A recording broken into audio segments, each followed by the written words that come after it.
and welcome back to the trailer park. I am Chanda-Masta, and this is your midweek recap. Let me find my ears so I can hear. Oh, there we go. There we go. How is everybody this morning? Let's make sure we're logged into everything and that we're actually live like we said we are. Of course, the minute I hit live, my neurotic neighbor started up his weed eater. So hopefully we are drowning that out. Come on. Are we live? Are we actually live? I think we are. There we are. There we are. We're live. Good. Okay. What a crazy day. So I've got a long day of shows planned ahead today. We've got a 2.5-hour show on the deck for today. So it's going to be a good recap. And then at 3:15 my time, Pacific time, and 6:15 Eastern time, I am heading over to Pasta to Go to co-host with Pasta for the day. So that'll be fun. I hope you guys will join us. Let me get my chat up here. I lost my chat again. I haven't got my chat ninja yet, but hey, did you guys check it out? We did a show Monday night with our pals from INN. Indian Reef, and of course, Hawkified, Linda, our executive producer who does all the beautiful yum-yums, came in. It was a blast. We just sat there and talked streaming for, like 2 hours, and we never really do that. So, it was good to get other perspectives. There's lots of things I want to work on, and I know I can reach out to them for help. So I will be getting all the bells and whistles soon. But do me a favor, hit the like button and share this out, because you guys know the platforms don't put us out there, and they sure in the hell don't share us. So it's up to you guys to make sure that people are seeing independent media, and I know you do. Let's shout out the Rokfin first. Hey, Rokfin, what's up? We got Kate hanging out over in the Rokfin. Kate, I'm so glad you're back. We missed you so much while you were on your trip. But summer's coming, so, we're all going to be out doing our thing. I already know that. Popeye's hanging out, too. Hey, Popeye, what's up? Fred Edwards, thank you so much for sharing out my content. And Jim's hanging out over there. Hey, Jim, what's up? Let's see if we can find the YouTube. I'm so lost. I'm always looking for my damn cursor. Where's my cursor? I'm going to glue it to the screen. There we are. Good morning, Popeye. Popeye's hanging out over on the YouTube with Cold Fusion Gaming. You guys go follow Cold Fusion Gaming, because ultimately that helps me out. Corky, good morning, Corky. Salty. Are you salty this morning, Salty? Mastermind Hour is in the house along with John Kemper and Wesley. Good to see you guys. And who else? What are we looking for? We are looking for the Rokfin? No, we already did Rokfin. Rumble. Come on, brain, fire. I took a little mini day vacation yesterday. Took a couple hours to just go play on the beach with a friend. One of my good friends and Patreons in town. So I've been getting to hang out. So I think my brain's still on vacation this morning. There it is. There it is. Huck Flim and Dingle Ate Me Baby says, hi, fam. Hi, fam. What's up? We got lots to talk about. There's some crazy stuff always happening in the world, right? Let's see if I can actually find the right slide deck. There it is. As you can see, let's see, I can bring me up. There we are. And come on. Oh, come on. Oh, I got to use the other mouse. God, I will get this new studio. But hey, it wasn't as bad as Monday morning. I wasn't locked out of the studio, and everything fired for me. Yeah, I like these wartime cards. They're kind of fun to reface over all the old propaganda from World War II. I just go type in World War II propaganda, and there's a ton of them to go for. So that makes me beg the question, what propaganda are they dropping on us now? Oh, all of it. That's right. It's all propaganda at the end of the day. And we're gonna debunk a lot of it today. I got some good stuff. So moving on. You guys can tell I'm just not on the ball this morning. Fair use. We are on YouTube this morning. You know what that means. That means that these are merely my opinions and my criticisms and my, this is my thoughts. So please, if you want to come for me, you can come for me. But go out there, do your own research. I promise you the truth is out there. If you find it, they'll just call you a conspiracy theorist. We all know that. So for what it's worth, I don't know how much longer fair use is going to protect us and cover us, right? I hear a lot of rumblings about that. Not like it's been updated at all. Hey, if you want to help me out, I sure could use it, man. We are living, feast or famine out here in independent media, and it has been tough on all independent media. Talking to all of our brothers and sisters, and yeah, when you go to the grocery store, you understand why. It's not that people don't appreciate or value what we're doing. It's that people don't have the extra money to give. And we totally understand it. And, we do this as a labor of love. But it is nice to help keep the bills, paid, keep the lights on, and keep the subscriptions going. So, and of course, all of the donation links are in the description box below. You can always hit my link tree. We've got the Patreon. There's a Buy Me a Coffee. I heard Buy Me a Coffee was doing something big, but I don't know what it was. I hope it was Buy Me a Joint, because I sent him a message and said, I hope you're rolling out Buy Me a Joint, because that's what all of us content creators want. And we got the Venmo, the Cash App, the Chime, you freaking name it, we've got it. Till they take it away, right? That's the way it works. And Oz, I love this reface. I had to move it off the Beauty and the Boomer deck or the other deck and bring it over here because it's just so great. It is the Phoenix Shanda. Yeah, I needed a Phoenix Rising for sure. I am a Phoenix Rising for sure. Okay, we'll get started. Let's see here. I'm going to take me off of here. I told you guys when I saw you on Monday, I just don't like I got to put my chat somewhere where I can see you guys, but not on top of my studio, and I don't know where to put it. I need that damn chat ninja. There is a chat option with the studio, but I haven't figured it out. Anyways, moving on. I know. I'll put it over here with the Rumble. Okay, Rumble and YouTube are now hanging out together. Did you know that they actually do hang out together? When you sign into Rumble, you can automatically sign into YouTube. Doesn't that fucking negate the whole fucking point of Rumble? Just saying. It makes me question everything. Okay, so when we talked on Monday, I was telling you guys that around the country, we were starting to see protests that were busting out at airports. So when I went live on Monday morning, they had just shut down Chicago O'Hare Airport. Of course, they're taking over the roadways into, how when you drive into these airports and shutting them down because they're major interstates in most states, right? I've been to Chicago O'Hare a couple times, and it's quite a few lanes, 4 or 5 lanes to get in there. And if you shut that down, there is no turning around or finding an off-road or taking a side road to get to the damn airport. You're walking, and that's what we saw. We saw mass commuters leave their cars, did not want to miss their flight. They were walking, whatever. And then it started popping up all around the country. We saw it at, this is Golden Gate. We saw it at SeaTac. I heard from people who have friends that were in that traffic nightmare just trying to get to their fucking flight. And, for people who are poor and they get a goddamn ticket and they don't have the exchange on it, if they miss that flight, it's costing them a shit ton of money. This shit just pisses me off. We've talked about it many times. I used to think back in the, 2016 that shutting down the highway was a way to get people's attention. But anymore, I don't think that. I think it's a way to piss off your fellow Americans to where they hate you and they hate whatever you're protesting for, right? This didn't do anything good for the pro-Palestinian protesters. I'm just going to tell you that. I don't think it did. You guys can tell me if you think different. Caleb must be furious to include in Astrovos and his friends. Well, I don't know. I will ask Caleb because I am going to be hanging out with Caleb this afternoon and Brother Pasta. So, yeah, it's going to be me, Pasta, and Caleb. So that'll be fun. I haven't seen Caleb or talked to him since we were in Portland. And that's going to be fun. So I will ask him. Okay, let's read this. What does it say? Caleb T. Moppin says, these folks are the best friends Israel ever had. Sticking it to Israel, but makes lots of working class people late to work, treating them like the enemy. Yeah. Wouldn't want to try and win over the bulk of the population that makes you fascist, apparently. Yeah. So as part of a nationwide shutdown for Palestine Day, protesters have taken over and closed San Francisco Golden Gate Bridge and traffic.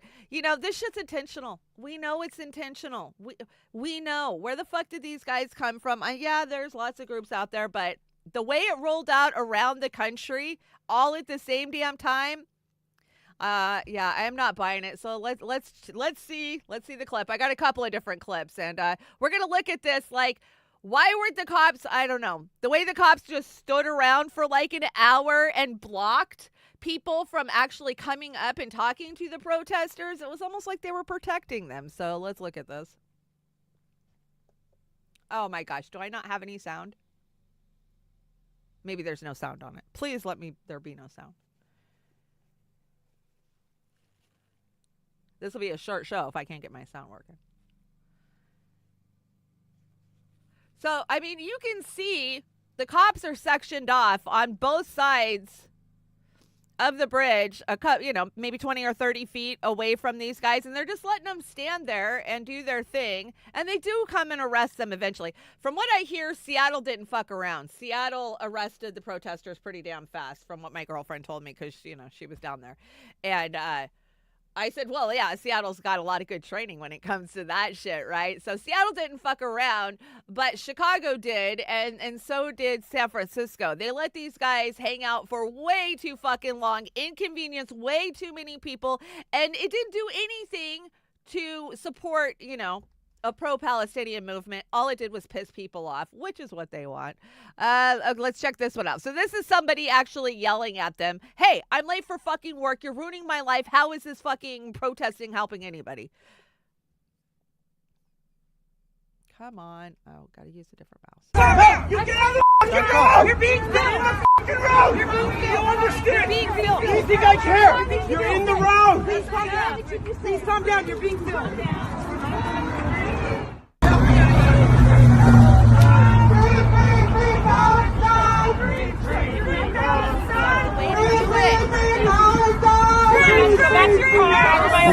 Protest outside of APEC. I'm not shoving anybody. I'm getting out of the road. Elected congressional reps.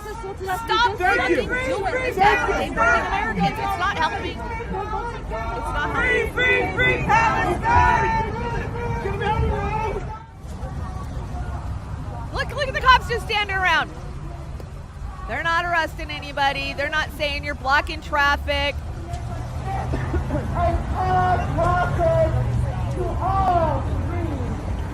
What are they waiting to hear from their boss if they can arrest people?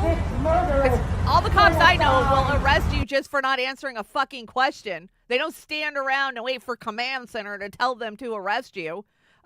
Just don't comply with whatever they tell you to do and you're arrested. That's not what happened. They let them fuck around on the bridge for hours, it seems like.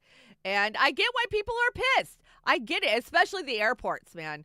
When you paid that much money for a goddamn flight and now you've missed your flight by 2 or 3 hours, and to upgrade your ticket or to get a new fucking flight, there's a $60 or $70 surcharge because you didn't have the insurance on your goddamn ticket. You're not helping the plight of the Palestinian people. You're really fucking not. All you're doing is making everyday working Americans hate you.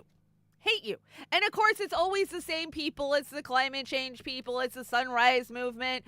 Ugh, not good. I mean, I get it. Of course, I stand with Palestine too, but I really think this is the serious wrong way to go around it. Angel is in the chat, and Angel, you don't have a wrench. Let me take care of that. How did you not have a wrench in the chat all this time? It came across as planned and coordinated. That's what I'm saying. That the minute I saw it, I was like, this looks like CIA to me. Like, all this does is piss people off. And I used to think it was the way to go, right? I've taken to the highway many times. I did in Philadelphia, right? But I've grown so much in my activism since those days 10 years ago. And I now realize that I'm not getting the attention of anybody important by doing that. All I'm doing is pissing off my freaking neighbors and, my fellow citizens. And it's not, if anything, you're turning people against you. That's all they're doing. They're turning people against you. And that's what they did with these successfully, I would say, because I saw a lot of people bitching about it. Let's see a couple of these getting arrested. So finally, this is a couple hours later, probably, 2 hours later on the bridge. Now, I'm just going to say, just note how they handle these protesters with kid gloves. Now, I've been to many protesters. I've been fucking kettled, pepper sprayed, ran over with bicycles, had batons swung at me, and never have I ever dealt with a bunch of cops that were so nice. Just noting. Free Palestine! Free Palestine! Comrades, people of conscience, comrades of the Bay Area, you have sacrificed your body to care today. We want justice, you say how. We want justice, you say how. And the siege of Gaza now. And the siege of Gaza now. And the occupation now. And the occupation now. Shut it down. Shut it down. Shut it down. While you're driving, Gaza's dying. While you're driving, Gaza's dying. Please continue to work on the liberation of Palestine. Well, of course we will, but this is just the totally wrong way to do it. And I just find it so funny that, it takes 7 cops per. They could have cleared that bridge in fucking 5 minutes if they wanted to, but they didn't want to. They didn't want to. This is intentional. The Biden administration wants these protesters out there just like they wanted the Black Lives Matter protesters, just like they wanted Antifa out there. They co-opt all of these fucking movements. They always have. They always will. I've witnessed it. I've experienced it firsthand multiple times, and I'm sorry, I just don't go and get involved in this shit anymore. You want to make a freaking difference? Go stand in front of your elected officials' fucking house. Go stand in front of their office. Go to your state capitol. Get the fuck out of the road. That's what free.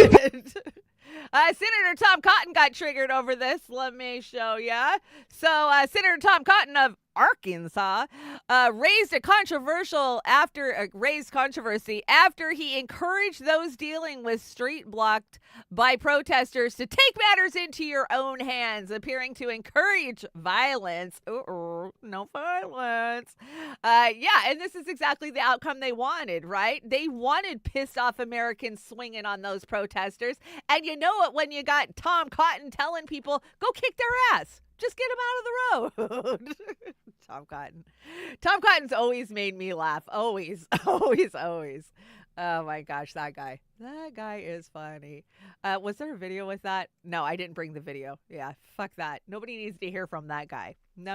And nobody needs to hear from this fucker either, but we're doing it. So, but I didn't bring you the video because I just couldn't even fucking stomach it. So, John Bolton says, to call on Israel not to act in self-defense is reprehensible by saying that Israel has a win simply because no one died encourages belligerent dictatorship like Iran to strike again. I like to hear from one politician who would call for the restraint in hundreds of missiles and drones were targeted at the United States. So if it was us, America should support Israel if it decides to strike back. What do you guys think of that crap? What do you think of that crap?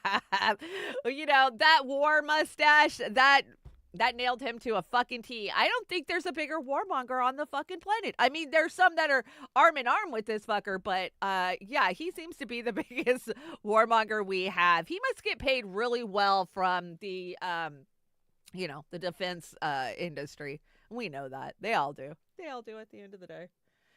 And, I love this meme.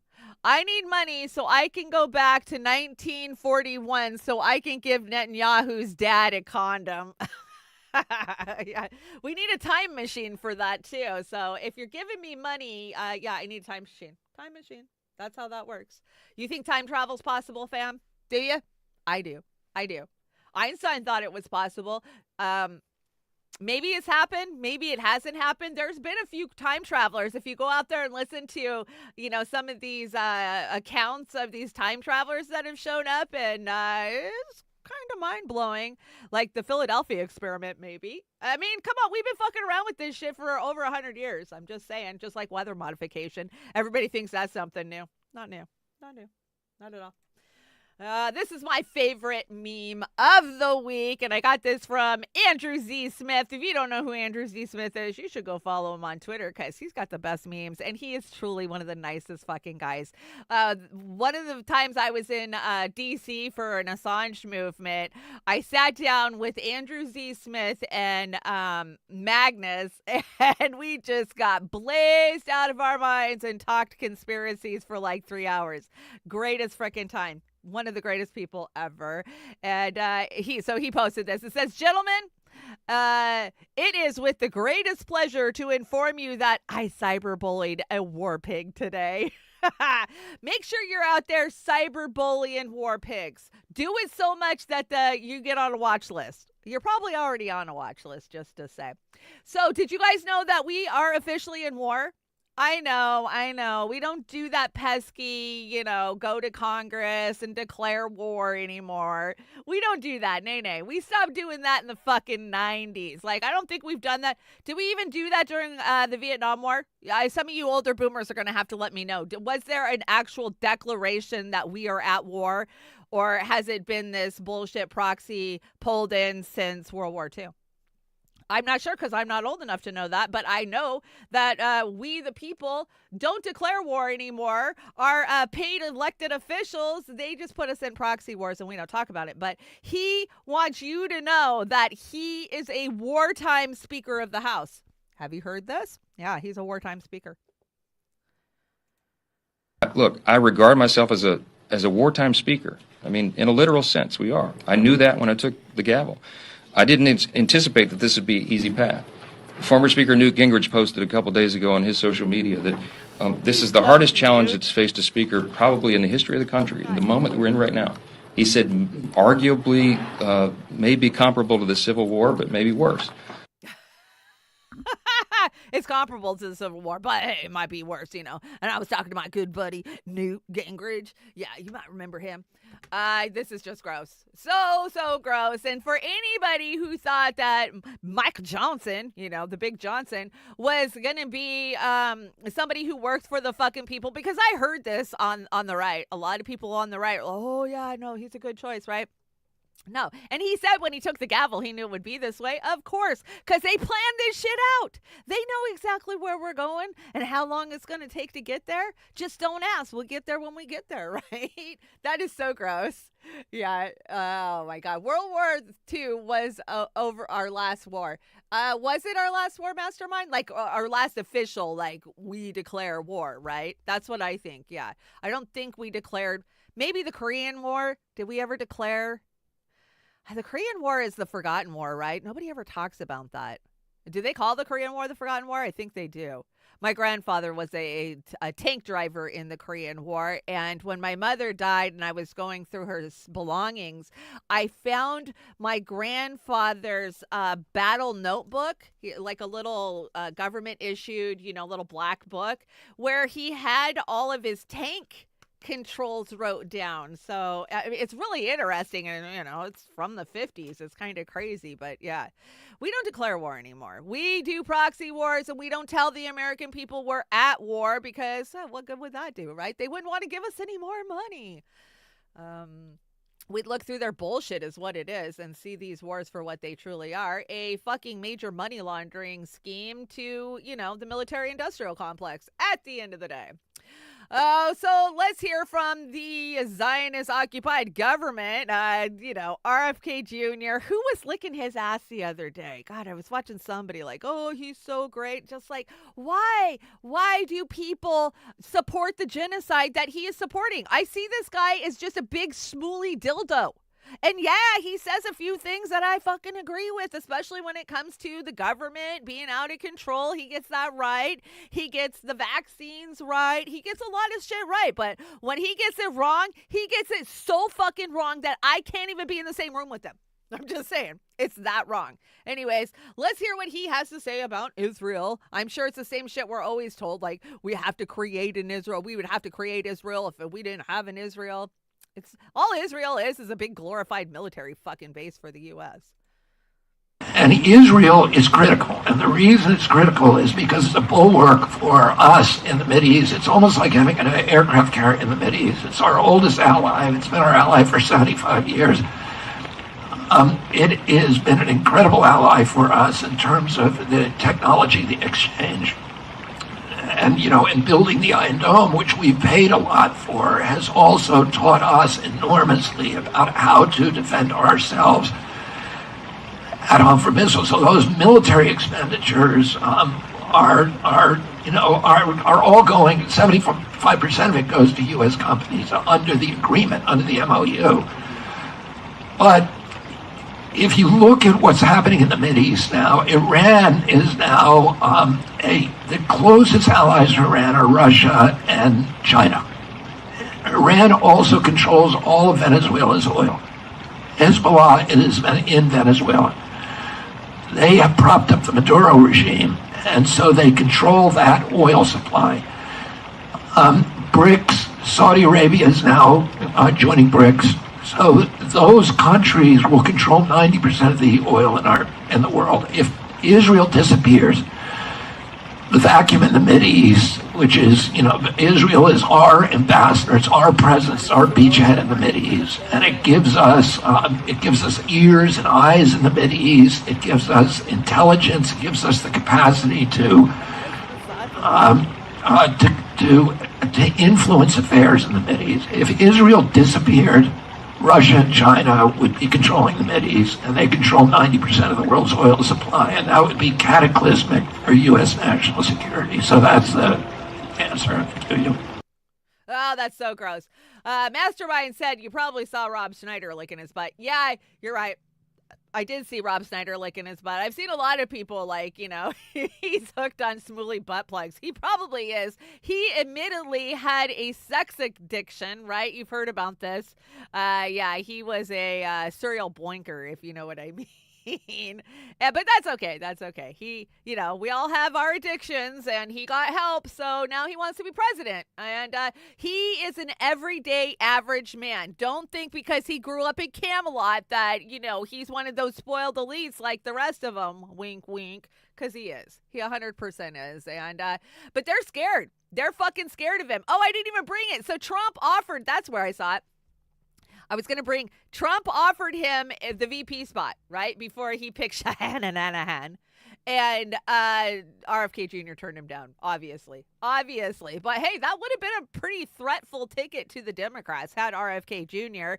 not had TDS so goddamn bad and decided that he actually wanted to VP. I mean, because this would have been a clear path for him to get a foot in the door, right? A lot of times the vice president becomes the president, Biden, right? So had he just been able to suck it up a little bit and go with Trump, he might have been the vice president, just saying. But, even Trump was like, he's not a part of the Democratic Party anymore. He's going to be a real threat to the Democrats. Well, I think the whole reason that Trump asked him to be on the ticket is because he's going to be a real threat to Trump, too. The anti-boop-boop people, they know Operation Warp Speed was shoved down our throat by the orange man. They know that. So they're not buying it, and they're looking for an anti-boop-boop candidate. So that's why Trump is scared of RFK Jr. But he's trying to throw the ball back at the Democrats and be like, oh, the Democrats are so scared of him because he's going to take a ton of votes from the Democrats. And, that's why he had to leave the party. Did you guys see that shit? Did you? I see RFK Jr. as their dark horse. Yes. And speaking of dark horse, man, the Dark Horse podcast, boy, those guys turned out to be mainstream alternative media, didn't they? Almost like the new controlled mainstream. Yeah, we've been saying it. We've been saying it since day one. Yeah, I got a really good friend, one of my bestest friends, who is just so sucked into the RFK Jr. camp. It makes me sad. Every day I wake up to emails saying, hey, you need to look at this. And it's like, I'm sorry, I can't look at it. This motherfucker has encouraged and rallied on genocide. He wants it. And I cannot support that. For me, that supersedes them trying to kill us all, at the end of the day. Yeah, this is a good little clip. Come on, load. I guess it doesn't want to load, but let's see if we can get it to play. Hey, where's everybody going? Where is Come everybody on. going? You're the chosen ones. You're chosen. Not supposed to be running like cowards. Cowards. You're used to kidnapping, incarcerating, maiming, and killing. Yeah, that's your thing. What you running from? A little fireworks show? Come on. Nobody even got blown it up. Are you supposed to be having a big cow sacrifice soon? You don't want to miss that, right? Get my coffee. 4 red heifers. Woo! That's going to be a barbecue. And you want to leave now? The rest of us can't afford beef. Beginning? Be sure to take those settlers with you, too. Oh, my God. Hope you go back to Argentina, France, Germany, Poland. And take that purple-haired Milikowski, a.k.a. Satan Yahoo, too. That was a good one. Come on, that was funny. Yeah, why are they all running? Of course, we saw the biggest mass exodus since October 7th of Israeli citizens saying, oh, fuck that. They're shooting missiles at us, even though they're not landing on us. We got to get the fuck out of here. But don't worry about the Palestinians. They're fine, even though you guys rain down hellfire on them every day, all day. Yeah, the hypocrisy is insane. But we're used to that. That's what they are. They are nothing but hypocrisy. Come on. There we go. There we go. So, student loans for an American, most expensive healthcare in the world. I don't even believe that homeless number. That's 500,000, a little over 500,000 homeless. Bull fucking shit. Bullshit. We have well over 1 million homeless in this country, probably in the millions, because much like the unemployment rate, they don't fucking count people who live in their car, couch surf, live in a shelter. Yeah, it's just like unemployment. Oh, well, if you're not looking for a job, you're not unemployed. Yeah, maybe they just gave up at the end of the day. Highest rates of depression worldwide. Gee, I wonder why. But Israel, the one that we give all of our tax dollars to, did you pay your taxes on Monday? Israel and Ukraine need it. I hope you did. Free education, free healthcare. Only about, 2,200 homeless people. Yeah, and I bet it's not even that bad because it's not even cold there. And the sixth happiest nation in the world. Wow, sixth happiest. Hello, government. I would like to unsubscribe. Can you do that? Can you? I think you can. You end up like the Unabomber, but I think you can at the end of the day. Oh, for sure. Should I do Pink Floyd or Tina Turner? Always do Tina Turner. Tina, she was the one. Oh, I got the wrong mouse again. How do I train my brain to use two mice? I need a fancy mouse like Reef has got. Reef's got a mouse that's got 12 buttons on it. Like, what? Who does that? 12 buttons? So the douche witch got rolled out again. God, this guy. He's threatening to leave the Democratic Party. Like nobody cares, but let's see what he has to say. I got this from Johnny Vedmore. So the douche tweets out, I may officially resign as a member of the Democratic Party if they don't cut back on aid to Israel. What? Oh, if they cut back on aid to Israel. I'm like, what? That don't make sense. And Johnny Vedmore says, Alan, you're giving your game away. The man who was so tangled up with Jeffrey Epstein, a child trafficking, backdoor arms salesman, and intelligence asset, seems concerned solely by arms sales to Israel. Ironically, Jeffrey Epstein was also involved in selling weapons to Iran. Yeah, Cornell is so shocked. What? Cornell's shocked by everything. Want to know why? Because he was educated in the institutional system. That's why Cornell is shocked about everything. When he even acknowledges it at the end of the day. Let's hear what the douche told Norman Finkelstein. Let's see. I don't even know if I've watched this clip. Let's watch Professor Dershowitz, name me one international legal body or human rights organization. Name me one. I'll take the pause. Name me one that says the blockade of Gaza is not collective punishment. Name me one. It is the Lawfare Project in the United States. The Lawfare Project. I said, name me one international legal or political body. It is. One. It is. Everybody's listening now. Legal body. Piers Morgan has a very large audience. Name me one. Name me one international or legal or political body that says the blockade of Gaza is legal. Name me one. It is legal, and every organization that I have been associated with, the Lawfare Project, the project run by a woman named Leitner, an international project, were all concluded that the blockade is legal. Also, the Israeli Supreme let me finish. The Israeli Supreme Court, which is above reproach and which is much fairer than the International Court of Justice, has also, with limits, has said that blockades designed to prevent the bringing of rockets to Israel is lawful. Also, use your common sense. What possible reason would there be for allowing a group in Gaza, a group of Hamas, to send rockets without trying to blockade them from bringing the rockets in and building tunnels? Use your common sense. Of course it's unlawful. Okay. Every country in the world would do exactly the same as Israel did listen, I think blockading we've and exhausted this part of the this debate. material from being I do want used to, before we against run out of its time, we citizens. only have... Oh my gosh, so terrible. That guy, and you only got a massage with your clothes on, too. We absolutely believe anything that you say, Douchewich. God, please, somebody drag him back to the bowels of hell where he fucking belongs, because we're tired of hearing from him. But I'm glad that Norman takes him on as much as he does. And fucking Piers Morgan. He's getting the best ratings ever by letting people come on that have an opposing view, right? Every fucking news show should do that, but no, Piers is the only one doing it, and he gets high praise for it. It's gross at the end of the day. Professor Dershowitz, name me one international legal body or human rights organization. Name me one. Come on. Okay, there we go. I see I got a Super Ray hanging out over on the Rokfin. Let's see if I can get over there and find it. There we go. Popeye says, they don't keep people from going to work. They keep people from going home. For fuck's sakes, they do not give up in the morning at all. Finally, someone gets it. Thank you. Yeah, that's just wrong. Stop blocking roads. All you're doing is pissing off your neighbors. And at the end of the day, that just makes them hate whatever you are protesting for, whether it be Palestine, whether it be whatever, you know.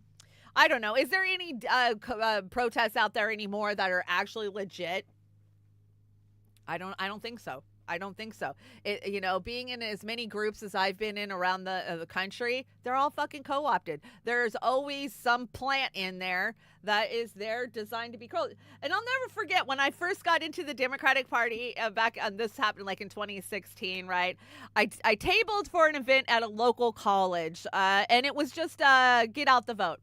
We weren't talking politics. We had no political signs with us. We didn't wear buttons or anything. We just wanted to go up to the college and get people signed up to vote, of course, because we knew Bernie would get the young vote. So as soon as we get there, this group called Hillary for America, HFA, show up. And they're swinging at us. They tear our table down. Like, it was crazy. And I was like, this can't be coordinated. Like, my mind broke that it would be intentional. Like, did they put a plant in here? They did. Years later, I found out that's exactly what was going on. So the Democratic Party, the DNC, they go to the states and the state goes, okay, we have a problem. We've got a whole group of progressives that's rising up in LD 24. And so what they'll do is they'll send a group up here and they'll even pay for their hotel, whatever. They'll embed them in the local Democratic Party and they will steer that party where they want it to go. And I absolutely could not wrap my mind around the fact that that was what was going on inside. I was like, no way. There's orders coming down from the DNC for this shit to be happening at my local headquarters. But that's exactly what was happening at the end of the day. Let's see. If you don't want to be attacked by Iran, maybe don't bomb their embassies. Good point. Fair point, I'd say. Very fair point. We've got a big show today, so we're not even a quarter of the way. Why are my stuff's not loading? I don't understand, but it seems to be playing, so we're going to keep going. So I can't see what this is, so it'll be a pull the slot and see. Glenn. Oh, it's Glenn. Okay, so this is Glenn and Megyn Kelly. This is so gross, but Glenn does an amazing job of shutting her down. Megyn, this is why people talk shit about you. I just got to say, kind of a dumb opinion. Yes, they hate, like the Iranian, not the Iranian people, but like the leaders over in Iran. They're going to hate us less if we don't back Israel. I don't buy it. Hell no. They hate us because of our principles, because of our constitution, because of the way we live, because women walk around in tank tops. We could go down the list, but it's not going to go away if we stop supporting Israel. Megyn, this was the debate about 9/11. Like, why did they hate us? Why did they attack us? And the neocon narrative was, oh, they hate us for our freedoms. And bin Laden repeatedly said, there was that letter that recirculated that was banned from TikTok. We are angry at America because they are constantly insinuating themselves into our region. They imposed a sanctions regime on Iraq that killed hundreds of thousands of Iraqi children. They put troops on Saudi soil. The reason Iran hates us, and I'm not justifying it at all, but I think it's very important to have an open eyes about your own country, is that In 1954, we overthrew their democratically elected government, the CIA did, and we imposed on them for the next 25 years one of the most savage and brutal dictatorships in the world, the Shah of Iran. And so when Iran had its revolution and finally deposed their dictator, the Shah of Iran, of course they knew the United States was responsible for his imposition on them for all those decades. And so they had a lot of animosity toward the United States. There are all kinds of countries in the world, Korea and Japan and Brazil and Norway, that have all the same freedoms as we do. Yeah, but Glenn, I mean, you're looking at a country, Israel. Israel has a sense of due process and fairness, and Iran is hanging people from cranes. Iran is stoning women to death for not wearing the damn hijab. How the hell are we going to have a relationship with them? It's a no. Megan, we have relationships with the most savage dictators on the planet, our close allies but in this instance, Saudi Arabia, we do need and to our choose. close allies in Egypt. Okay, but you have Saudi Arabia, Egypt, United Arab Emirates, Qatar, all of which are American allies that are among the most brutal and savage dictatorships in the world. We're fine with having relationships, good relationships and alliances with countries that are extremely repressive, as long as they do the bidding of the United States. Oh my gosh, that was so gross. That was beyond gross. Let's see if I bring in the little deck. Oh, now there's two of me. Let's get rid of that. No, it still doesn't show up. Darn, I was hoping if we were on the smaller deck, it would actually show me what's coming next. Well, I guess we're just going to pull the slot machine for the rest of the show, but that's good. Megyn Kelly, so gross. That is just the stereotypical American, they hate us for our freedoms. No. And yes, Glenn, I love his point of we are allies with how many other countries that treat their women the same exact way? We don't fucking have a problem with it when we're buddying up with Saudi Arabia or Qatar, right? Just a gross take at the end of the day. It makes me think of when Trump attacked her, right? What do you say? She bleeds. Something like that. It was so terrible. This is the LBC. Let's see what this is. Come on, inch up there. There we go. One thing Britain knows more than any other country in the world, by not doing anything against aggressor, you also can create escalation. So if Iran knows that Israel is easy to target, maybe you'll be next. Maybe the UK will be next to show this type of performance. We've seen Saturday night of massive attack of drones. You've seen it in Ukraine. Why you think the Iranians, they won't hesitate to do it here as well? Oh, so gross. That is the talking points. That is the narrative. They will do it here too. It's like we're watching Rachel Maddows. Wait till they send drones to your house. We have to do something now before it's in your backyard. They're going to keep drumming that narrative. You can see that one coming at the end of the day. So gross. Blood on their hands. Absolutely. I came across this like a week ago and I lost it and then I found it again. And so I added it to this deck. I think that it is a valid point that they're the same security things that they are using data collection wise in Israel, these programs, they're going to be using it on us too. Israel's techno-dystopia is experimenting with AI to decide which Palestinians in Gaza to bomb. And just a year ago, they started testing out remote-controlled guns with AI tracking systems on civilians here in the West Bank. While the latest AI technology may be new, Israel has a long-standing history of using Palestinian civilians living in residential neighborhoods like this one as guinea pigs to test out their weapons and spyware. And then labeling it as combat-proven and battle-tested. Israel's arms export industry is worth over $12 billion. And their manufacturers don't even need to worry about marketing their weapons. The media running footage of the Israeli military's brutal attacks do the job for them. So rest assured, whatever's being used on Palestinians today could be used on you and your neighbors anywhere in the world tomorrow. So when they say could happen to you, this I actually believe. Not that Iran's going to send a drone to my backyard. Don't believe that shit. But I do believe that they are testing out, beta testing, all of these ways to eliminate you, right? At the end of the day, hey, let a computer pick who's going to live and who's going to die. And we don't need a man to machine that or to man that machine gun. Hey, we got AI to do it. Lucky us at the end of the day. Yeah, Israel seems to be their test grounds. Boy, I am so discombobulated today. Every time I sit down in my studio, it's a different setup. One of these days, I will get a consistent setup. I want my chat back. There we go. There's the chat. Hey, Jilly. Good morning. Hi, Ozzy. Good to see you. Old man Baker's hanging out, and DC's in the house too. Good to see you guys. Thanks for joining me. We haven't even really got started yet. Anymore. I'm not like Jimmy. I don't put the head story at the beginning of the show because it takes a while for everybody to kind of, congregate and straggle in. So I put the good meaty stuff in the middle of the deck. I'm learning anyways. It's all a learning process at the end of the day. Oz added this for us last night. I haven't even read this, so let's see what it says. It says, watch Matt Lee push state Spocks. What is state Spocks? On why it's taking so long to make a determination on Israel's bombing of Iran's consulate. Lee, you were pretty quick to condemn the invasion of the Mexican embassy. Miller, that was clear. Lee, no one died in that. Miller, that's not the question. Okay, let's hear it. Before we leave this, have you guys decided yet or made a determination about whether what Israel hit in Damascus was a we don't know.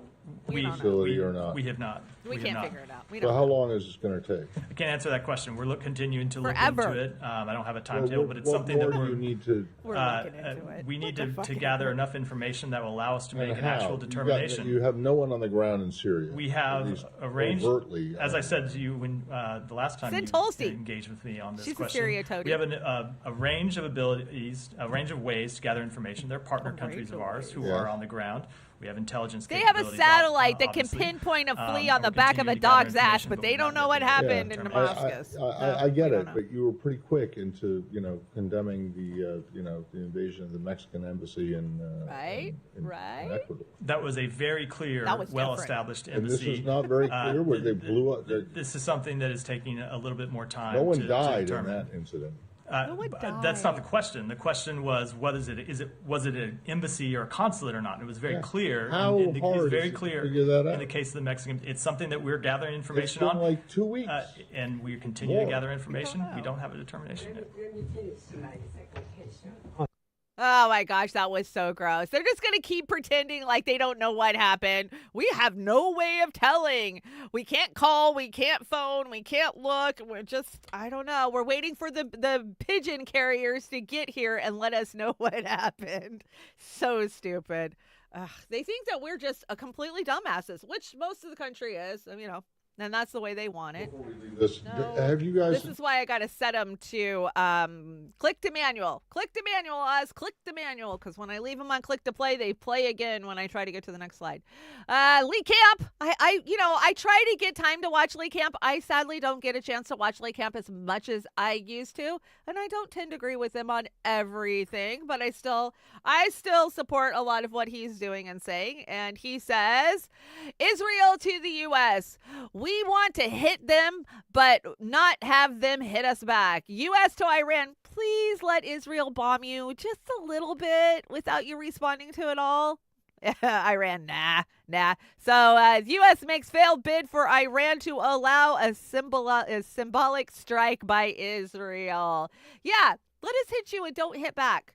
No, you're not allowed to hit back. We'll just we'll slap you really hard, and then you'll tell everybody we're even. We're even. We're good. That's not what's going to happen, but I think Iran has shown amazing restraint. Actually, they didn't have to notify anybody in Israel and tell them to evacuate that base. They didn't have to, but they did, right? So we shall see how this progresses. The APEC tracker is the superstar of the fucking month. Can I tell you? I love it every time I'm on Twitter and one of these dumb paid shills opens their damn mouth. There is the APEC tracker right there to let us know exactly how much they got paid to say whatever they're fucking telling you. And I'm saving them. I just need to start a folder. I could spend all day over there downloading these, but But let's see. We got Shantel Brown. Oh, yeah. Nina Turner never expected AIPAC money. Shantel accepted AIPAC money. Yeah, Nina never did. I'll give her that. Shantel Brown has accepted over $1 million of AIPAC and Israel lobby money. Ooh, she's in the big boys club, the $1 million club. There is actually an AIPAC $1 million club, and she's in there with the likes of, Biden and a bunch of the Republicans. So you will never find a more wrenched hive of scum and villainy. Oh, absolutely. Absolutely. We know it. We all know it. Oh, what did I end up with Glenn twice? That's okay. It was a good clip. We won't watch it, but I eat a bowl of alphabet soup and shit out smarter statements. Yeah, Megyn Kelly, that was a stupid statement. Okay, moving on. This one, I dropped it last night. I can't remember the full content. Let's watch it and then we'll talk about it. The diamond industry is vital to the Israeli occupation's economy. Year on year, diamonds are Israel's biggest export product. In fact, the Zionist entity ranks in the top 5 countries in the world for diamond exports, despite Israel not having a single diamond mine. So where does Israel get its diamonds? And how does this industry contribute to Palestinian dispossession? The diamond industry in Israel goes back to before the Nakba in 1948. Israeli diamond tycoons have long been involved in exploiting resource-rich African countries, extracting their rough diamonds in corrupt deals. The diamonds are then brought to the Zionist entity where they are cut and polished before being sold to markets in Europe, the United States, Hong Kong, and beyond. Dan Gertler, who has become a billionaire through his deals in the Congo, is one of the most prolific and notorious Israeli diamond tycoons. Gertler comes from one of Israel's long-established diamond families. His grandfather, Moshe Schnitzer, was a founding member and the first president of the Israel Diamond Exchange in 1947. Gertler first appeared in the Congo in 1997, where he was able to gain a monopoly on the country's diamond industry through a deal he made with Congo's president at the time, Laurent Kabila.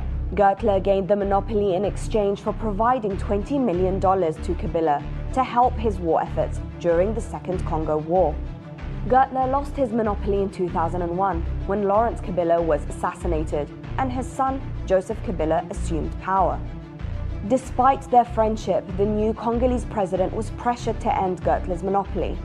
Gertler's company only paid $3 million out of the $20 million that were promised, and a 2001 UN report concluded that Gertler's monopoly had encouraged smuggling and resulted in a significant loss of tax revenue for the Congo.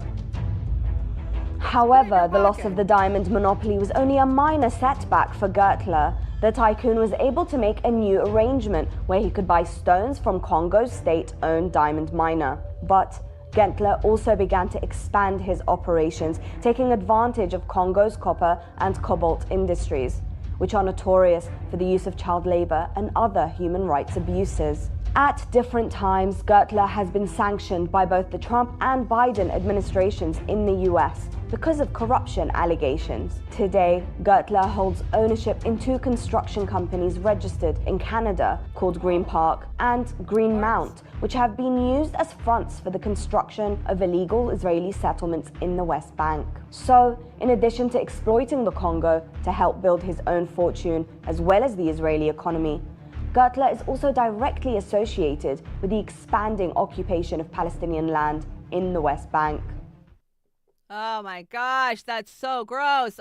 Yeah, we've known about blood diamonds, but to hear that there isn't one mine that's owned by anybody in Africa, it's just mind-blowing.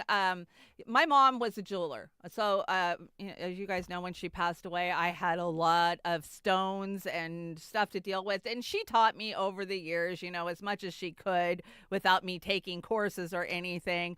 But I got to tell you, there was no diamonds. No diamonds. I mean, that doesn't justify it because other stones are just as bad.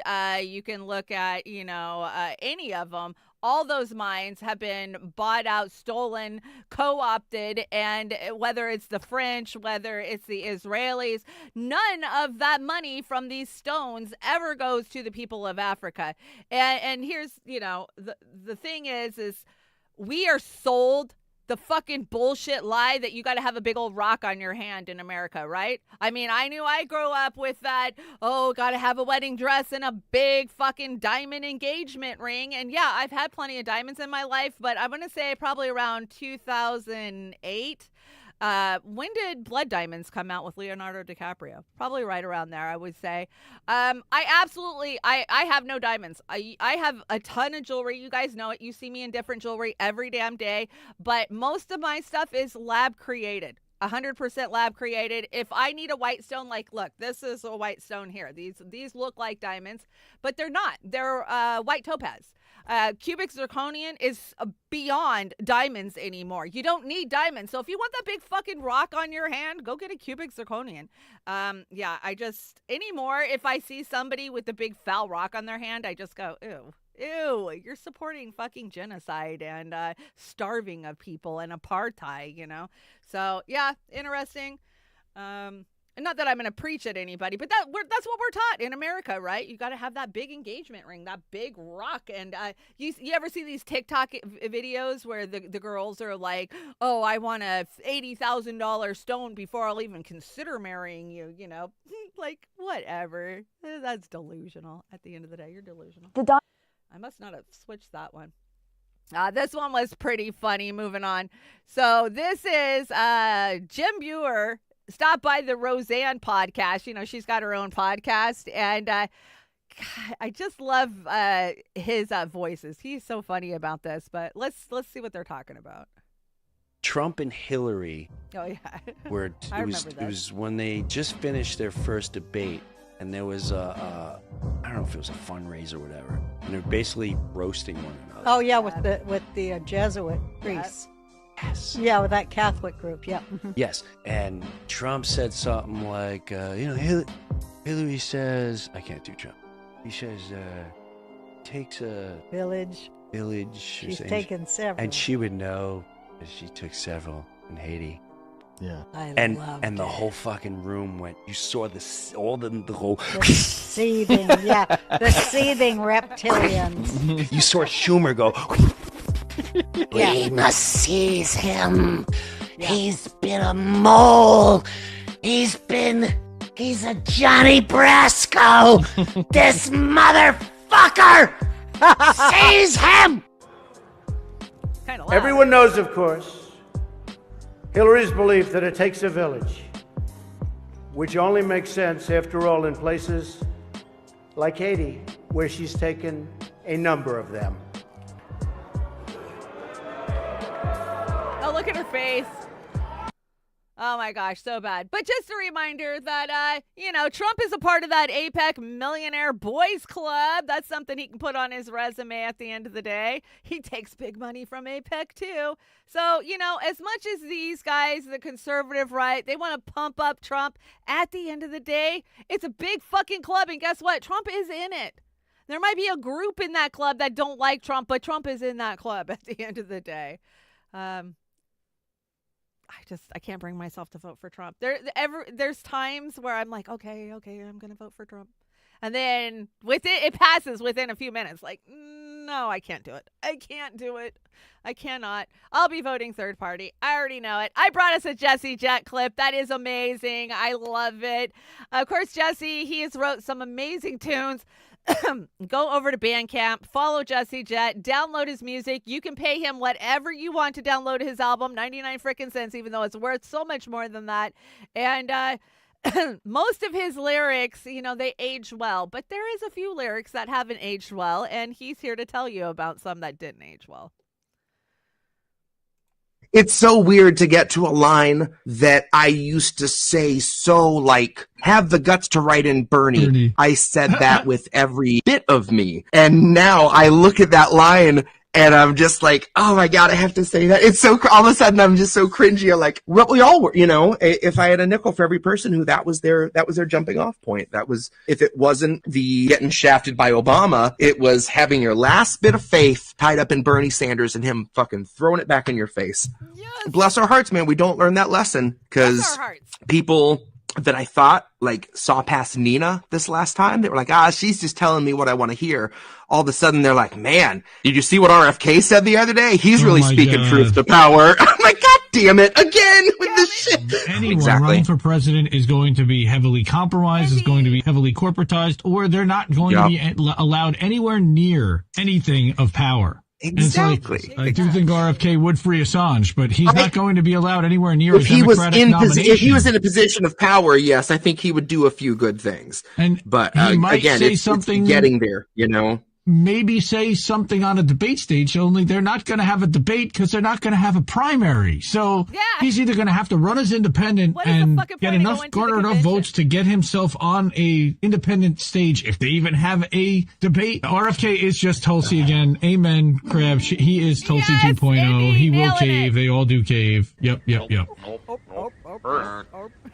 And where the corporate ladder ascends to a steel-toed boot that awaits on the ledge, you'll be looking at fresh at your boss's request till it stops each finger and watches you fall to your death and drown in an ocean of debt. Gone with the fodder who gathered to honor the patient left, who purity tested themselves into sections step by step till the next election. It's just one them and the sound of the well-read theorized breath. Just look up at the shine of the pearly gates. You don't need to worry if there's lead in the paint. You don't need to worry if there's lead in the water. Lead in the milk, lead in the honey, lead in the caustic embrace of the Heavenly Father. Lead is the flavor of passive perpetual slaughter. Lead is the taste of us led to the ledge by the lure of the legend of expert consensus. Oh my God, I love that clip. Oz says award for the best clip ever right there. Absolutely, I agree. So many are falling for it again. Not our chat. Like I always say, you guys are the most informed, smartest chat out there. And we've fallen for it. That's how we know, right? That's how we don't fall for it, is because we've been burned so many times thinking that somebody is actually going to go in there and fight for the trailer park, and they fucking don't. They want our votes. They tell us they're going to fight for us, but then when they get there, what trailer park? We don't know nothing about no trailer park people. Fuck those people. They can go live in the woods, and then we won't count them as the homeless. Anyways, do you guys all see this this little video that kind of broke yesterday? I don't know who made it or who put it out there, but Caitlin Johnstone said, "My God, I hate liberals." So I saw the meme first. I saw this, and I was like, I wonder what that is. You know, is that referring to something else? Well, I actually found the video that it was referring to, of course, meaning that it doesn't matter what road you take. Democrats or Republicans will both fucking screw you. But the Democrats are trying to say that the Republicans are worse here. That's what's going on. Like, oh, you got to vote for Democrats. But let's watch this. Okay, so I had to mute it because it has it's got Motley Crue. I can't remember what song it is playing in the background. But anyways, I muted it. So we'll just watch the graphics of it, and you guys will kind of get the gist of this. Oh, not me, not little me.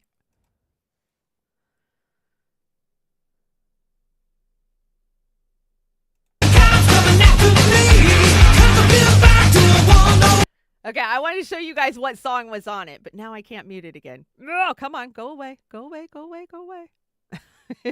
What? I'll just turn it down. That's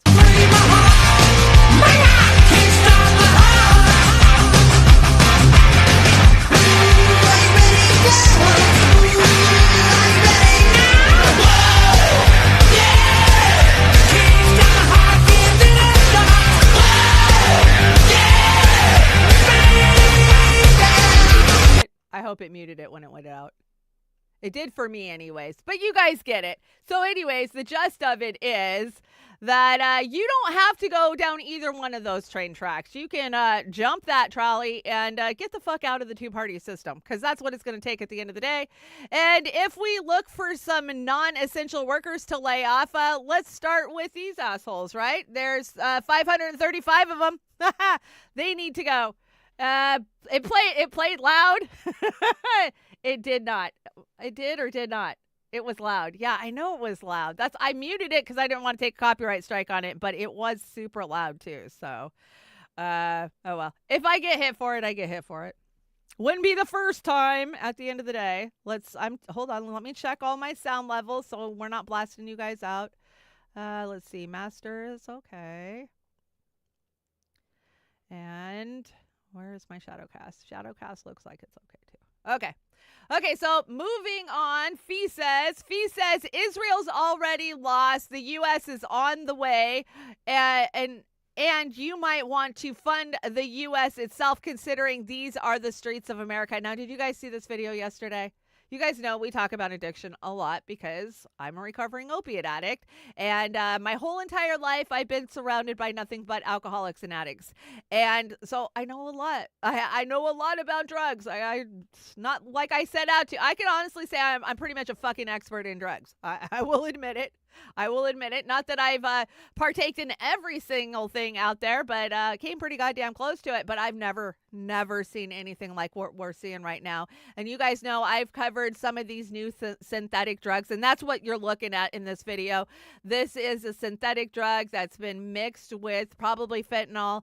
There's quite a few new ingredients that they're adding to the fentanyl, these tranquilizers, these animal tranquilizers and shit. That's what we're seeing in Philadelphia on Kensington Avenue.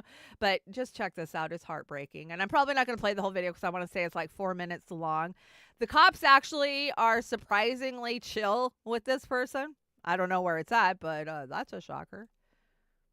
Come on, play. She did 30 years. She did anything in particular, but she really can't say. You don't know her name? No. I think my friend knows her, but I don't know her. I've seen her out on the street, but... Where'd she come from? I don't know. I just go down the alley from the store. We come out to do the yard and crazy. She can't hold still. She's got some of her stuff walking around. I've never seen her on I stage. just got her put in this house. The young boy in that house was walking the street. What was talking to her? What? Yeah. He was talking about it, got the drinks, and then like he That's a human being.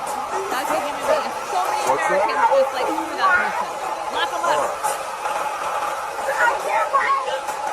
No, I can't find it.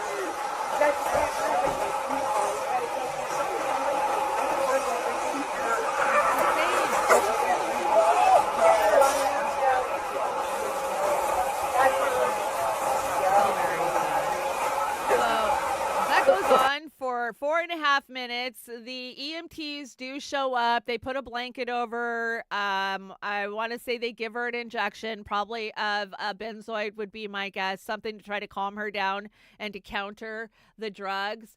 But we're seeing this all over the place. All over the place. This is not just specific to, say, Philadelphia, Kensington Avenue.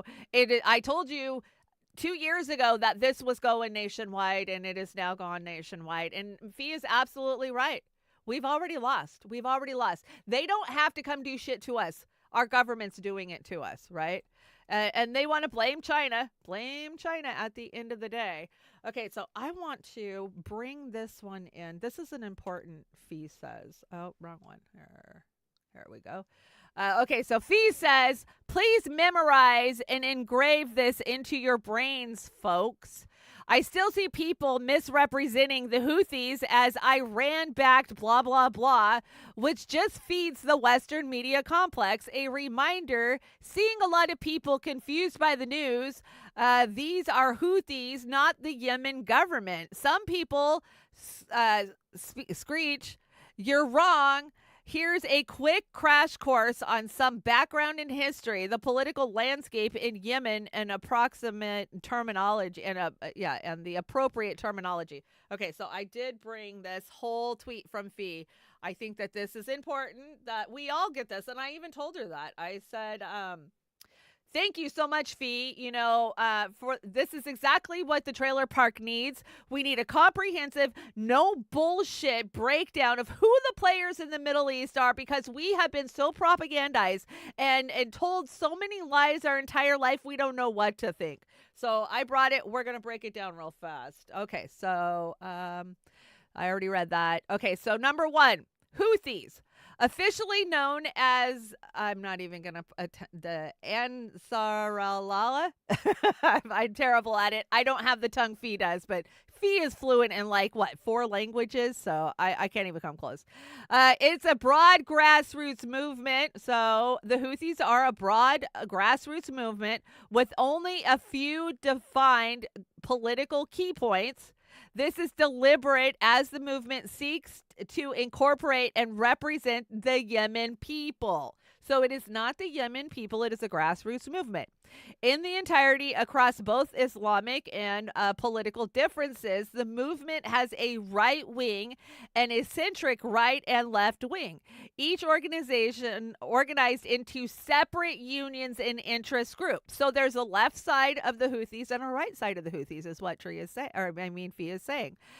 For example, the left wing is organized into what they call the Cultural Front Against the Aggression. Just to be very specific. I think we need this type of information. I do. I absolutely do.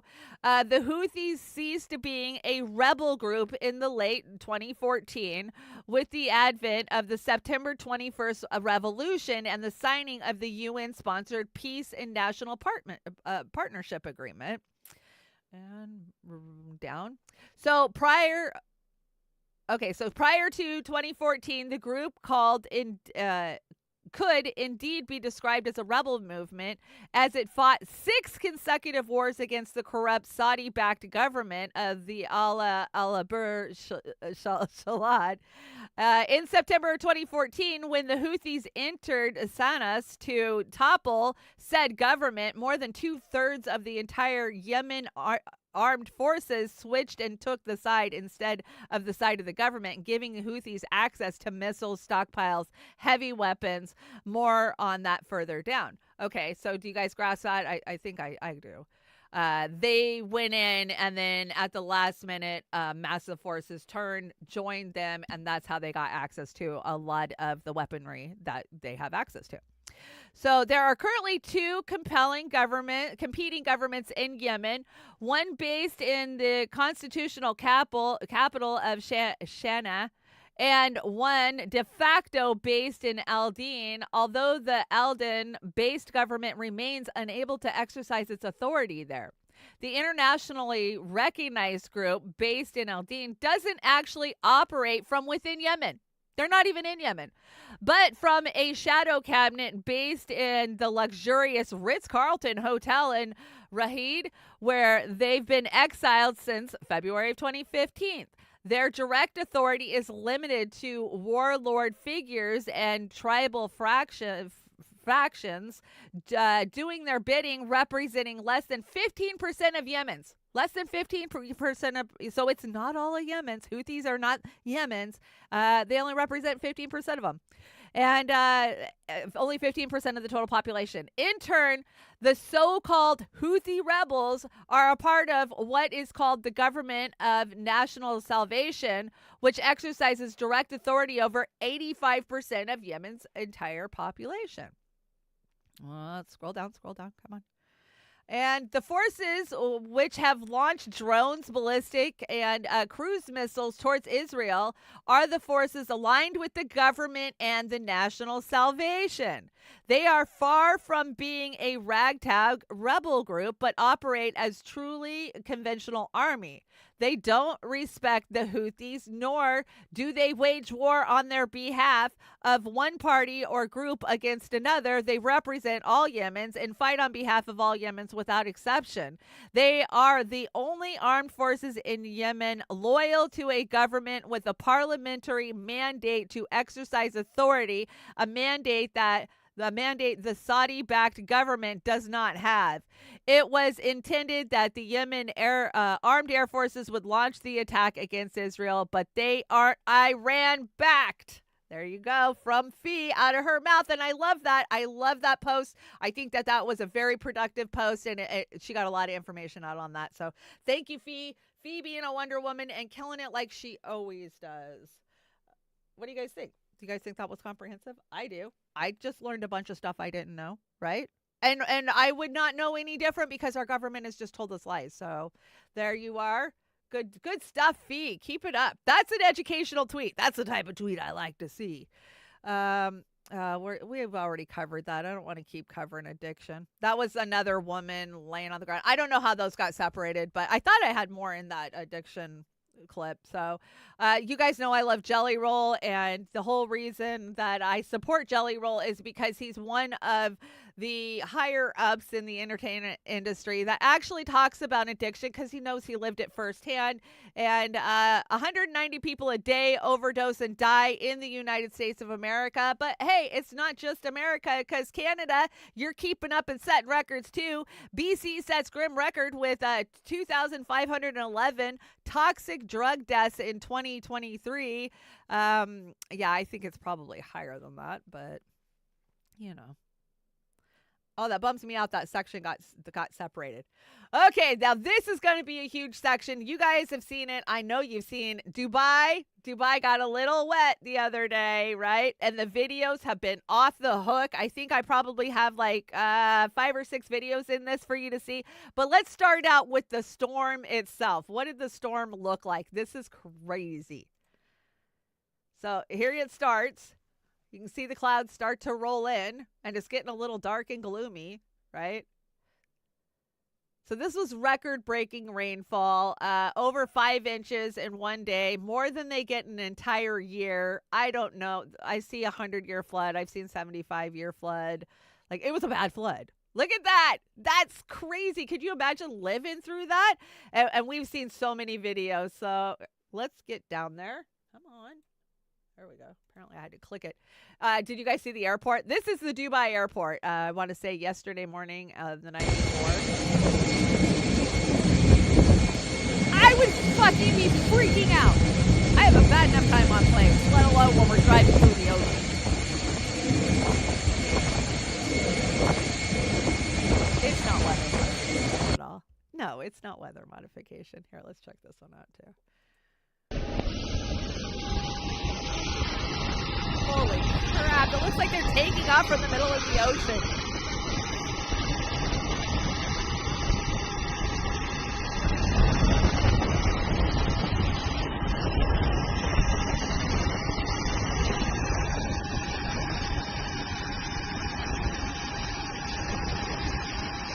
That is just crazy.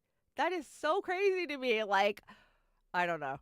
Like, did they cancel all the flights? I'm assuming they canceled all the flights, and those were planes that had to land. Here's some more video. I mean, the footage is just mind melting.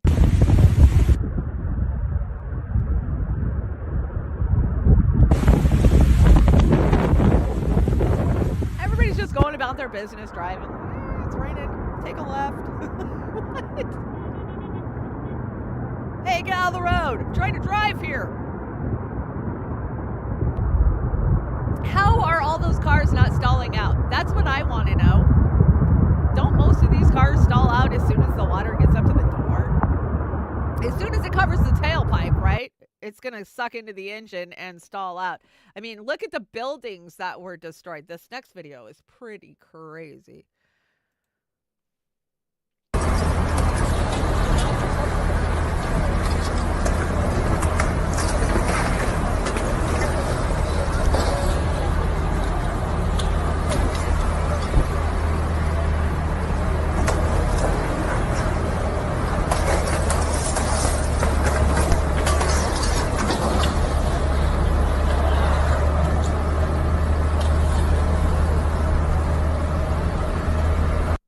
Wow. So we've seen jet skis just riding through the middle of Dubai. We've seen some crazy ass video footage coming out of there. I think I have a little bit more. What did I forget to turn both of those? Yeah, check this one out. Created a sinkhole. Stuck it in cars. There was a lot of video out there, though, that was being shared under the guise that it was Dubai, but a lot of them weren't real. The community fact or check notes, whatever, community notes, they've been crazy lately. Can I tell you? They put a fucking community note on anything. I could go say, I like cherry ice cream, and somebody would fucking community note it and say, no, cherries are blah, blah, blah, blah, blah. I mean, the amount of, just combativeness on all of these is insane, but I verified every one of these was from Dubai before I brought it to you, because there was quite a few that were surfing around that were old. And Apparently I forgot. And so, yes, I agree with you guys. You guys know we talk about cloud seeding and geoengineering or stratospheric injections a lot here on this channel because, they're not real and bullshit. We know Dubai seeds. We know they do. Everybody talks about, Dubai makes it rain at 4 o'clock every day. Like, it's a common fucking known thing. So why all of a sudden is it, no, it was a freak storm that came out of nowhere. It was a fucking man-made created storm. I don't know if somebody got a little too stoned and let a little too much of the barium and the strontium out, but something went wrong. I'm going to say that. But here's them talking about their just so you know. Just so I know. I have to drive back from Abu Dhabi to Dubai. No. It's not raining. It's a sunny day.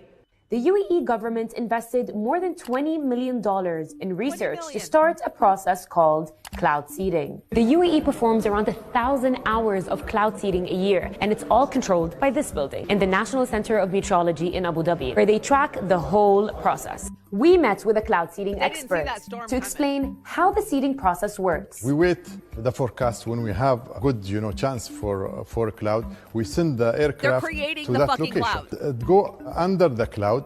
In the first stage of the cloud, there is good updraft at that time. Start to release all the salt, and with the good updraft, of course, it will go inside the cloud. The droplets will become bigger and start to rain. The center manufactures a salt substance that helps enhance rainfall. They put them in what they call flares.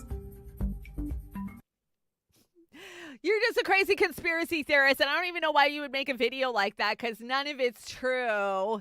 Oh, my God. Please, people, wake the fuck up and look up.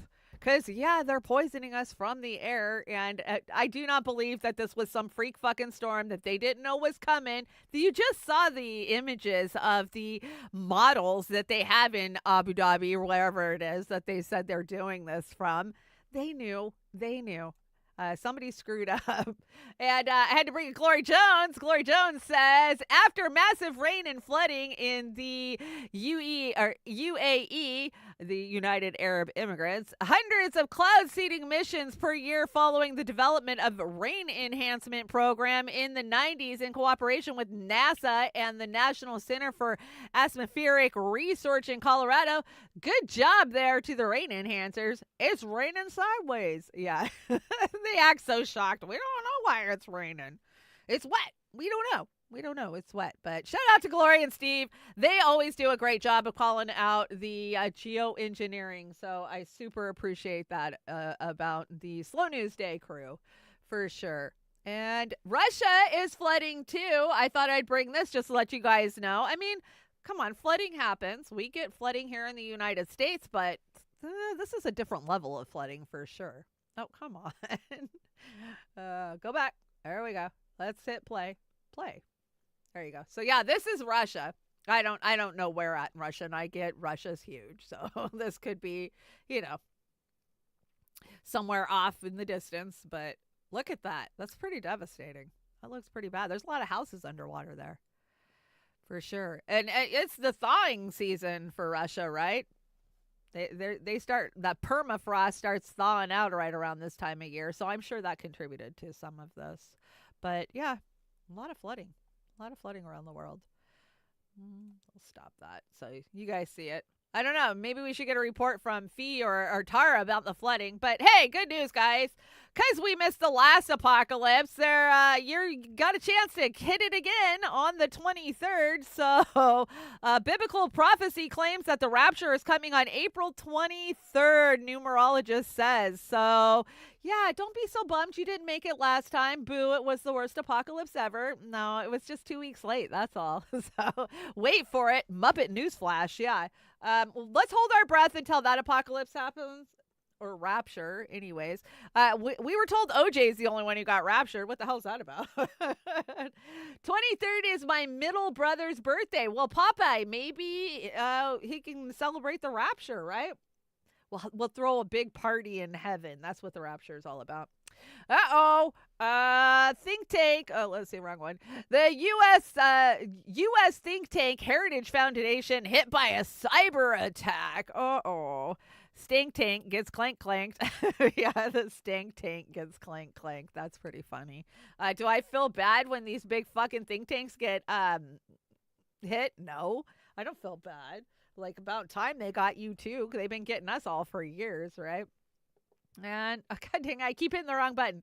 Millennials and Gen Z's trendy new splurge is groceries. Yeah. Because, fuck going out, fuck going to the movies, no clubbing, nothing like that.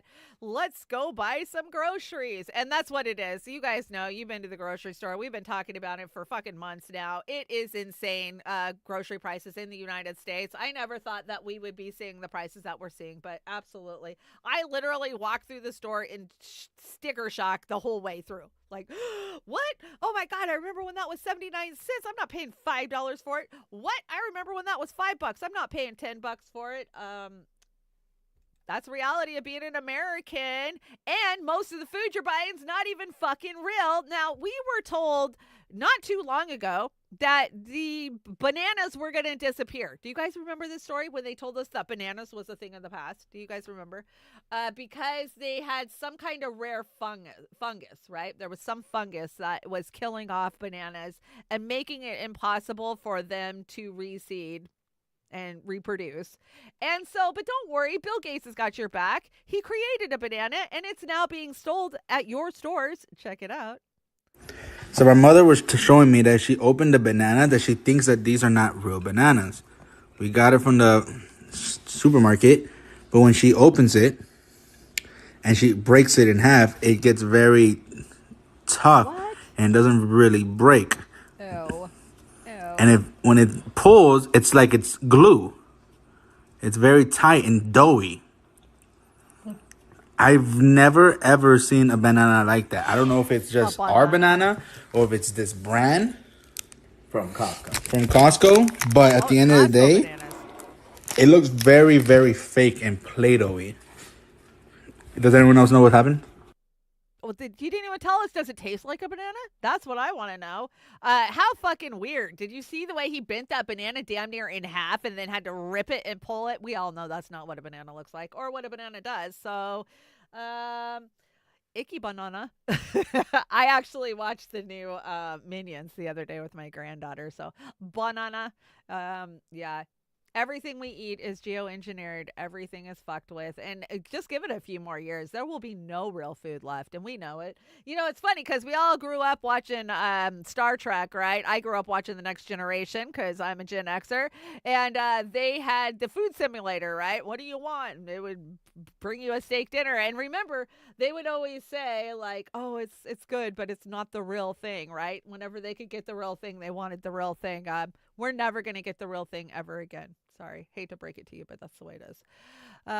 Report, most popular kink among millennials is role-playing as a couple that owns a house. Oh, shit. Fuck. Okay, so we are splurging on groceries and role-playing that we have a house. Well, there you are. Poor millennials. That seems kind of weird. Does seem kind of weird, right? But when you know you're never going to own a house, I guess it would be fun to role play, right? Go rent an Airbnb and pretend like it's your house. That's so bad. Wonder why cancer's gone up by 77%. I agree, Hempcar. It's all those bendable bananas, right? At the end of the day, that's what's getting us. But hey, good news. I found you guys an amazing recipe. I lived in the South, and the South is known for their recipes. This is soft shell cicadas. You might want to jot this down because I think we're all going to be eating this in the future. So you will need 1 cup of Worcestershire sauce, 60 freshly emerged 17-year cicadas, and fortunately those are going to be around very soon. You'll need 4 beaten eggs if you can get some eggs, because we all know what they've done to the chickens in the last couple of months. 3 cups of flours. Make sure that it is bioengineered. We can't have that natural stuff. No. Salt and pepper to season the flour. Now I like a little Tony's Sachet or maybe even some Zatarans in there. a cup of corn oil, or slightly salted butter. You're probably not going to be able to afford the butter and the corn oil. You know, that's bioengineered and has been for years, so go ahead.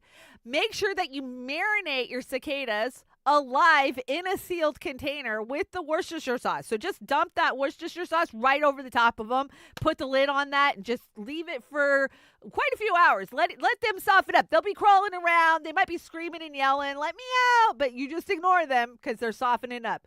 Dip them in the beaten egg and roll them into the seasoned flour. You want to make them nice and crispy, and then get that oil nice and warm in your cast iron skillet. And then you just drop those suckers in there, drop them in the egg, roll them around, do all that, and then fry them up till they're nice and crispy, and they'll crunch in your mouth. There you are. That is how we're all going to be eating in the future. Did you guys have time? Just screenshot it. Just screenshot it. That'll work too. You can screenshot that, and you will be able to feed your family in a couple of years. But it's only a once-in-a-lifetime event, right? It's only every 17 years that these guys show up, so they're a delicacy. Make sure that you get out there and get those delicacies right now. Substitute cicadas with shrimp. You can. Or crawfish. Crawfish and cicadas, kind of a lot alike, right? Oh, I'm throwing wrenches. If you need a wrench in the chat, let me know. There you are. I think I got Mouse SF. There you are. You are now wrench too. I know a lot of you guys have different usernames you come in with, but I try to make sure you always have a wrench. And community-owned vegetable gardens in Brazil. Look at this. Why can't we do this? Why can't we do this? It's what you need to do. It's a smart thing, but we don't do it. And we will never do it. They're actually coming for the farms now. Remember, I did the report in Oregon where they're using satellites to pick off anybody who has chickens, cows, or even just a little tiny functioning farm. Yeah, you're not allowed to do that no more. Babylon B, White House announces inflation doing great if you hold the chart upside down. Yeah, I could see them doing that. For fuck's sakes, who left the gate open at the, what does it say? At the fucktard farm? Yeah, the fucktard farm. Oh, so gross. Stella Assange. Okay, let's talk about Assange for a little bit. I've got a couple of different Assange slides because we've seen a couple of different things happen in the last 24 hours or so. So yesterday was the deadline for the United States to give assurances to the royal courts that a couple of different things. That one, they will not seek the death penalty, and two, that Julian will have the right to First Amendment, right? Because they keep saying he's not an American citizen. He doesn't have the right to First Amendment. So this was tweeted out by Stella, and Stella says, breaking, the United States has issued a non-assurance in relation to the First Amendment and the standard assurance in relation to the death penalty. It makes no undertaking to withdraw the prosecution's previous assertion that Julian has no First Amendment rights. So they made no undertaking about that. They just ignored it because he's not a U.S. citizen, right? They just, he's not a U.S. citizen. He doesn't have the right to a First Amendment. Instead, the U.S. has limited itself to a blatant weasel words claiming that Julian can seek to rise the First Amendment if extradited. The diplomatic note does nothing to relieve our family's extreme distress about his future, his grim expectation of spending the rest of his life in isolation in a U.S. prison for publishing award-winning journalism. The Biden administration must drop these dangerous prosecution before it is too late. So, okay, let me explain this to you. What does this mean? So the lawyers, actually, I'm going to do this. Here we go. Did that actually work? Did you guys hear that? I don't think you did. Anyways, okay, so let me break this down. Okay, so the lawyers went to the royal court, the American lawyers, and said, hey, we will give you the assurance that Julian can rise so he could say that he has First Amendment rights. We're not saying that we won't tell him no, But he can definitely bring it up. He can bring it up all he wants, but we're probably going to tell him no. Oh, and hey, we won't seek the death penalty. But here's the fucking problem with this. These are lawyers. They are not judges. Only a judge could assure that Assange has the right to raise a First Amendment claim. So no matter what these fucking lawyers tell the royal courts, when Assange would get here, they could just say, no, he's not an American citizen. He doesn't have the right to First Amendment. Yeah, we're going to seek the death penalty because it's the judge's decision, not the fucking attorney's decisions at the end of the fucking day. So that was their bullshit. Of course, mainstream media has jumped on this too. Let's see. Assange's wife decries U.S. weasel words on extradition.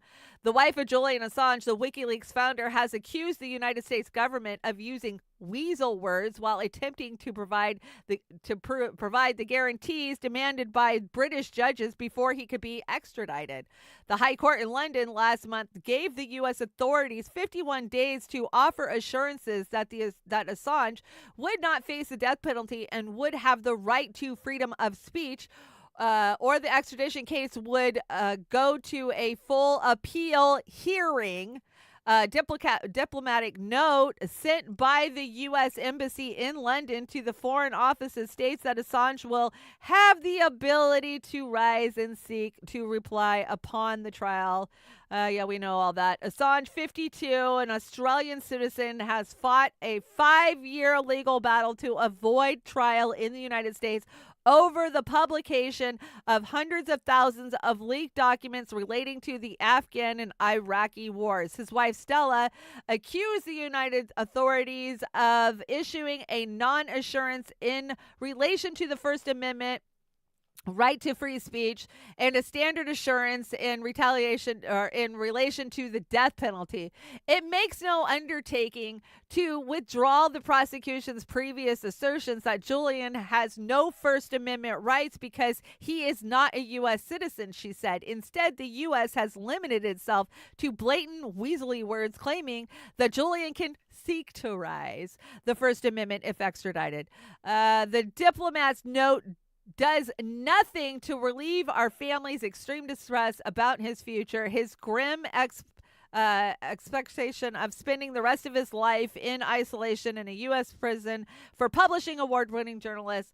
She reiterated her appeal for President Biden to drop the dangerous charges before it's too late. Biden said last week he is considering a request from Australia to drop the prosecution. Assange has been held in Belmarsh Prison in southeast London since April of 2019. But let's not even talk about the fact that he was locked in an embassy for 7.5 years before that. This is just bullshit. Talking points again. He'll have the right to say he can apply for the First Amendment, but we're just going to tell him no. No, he's not.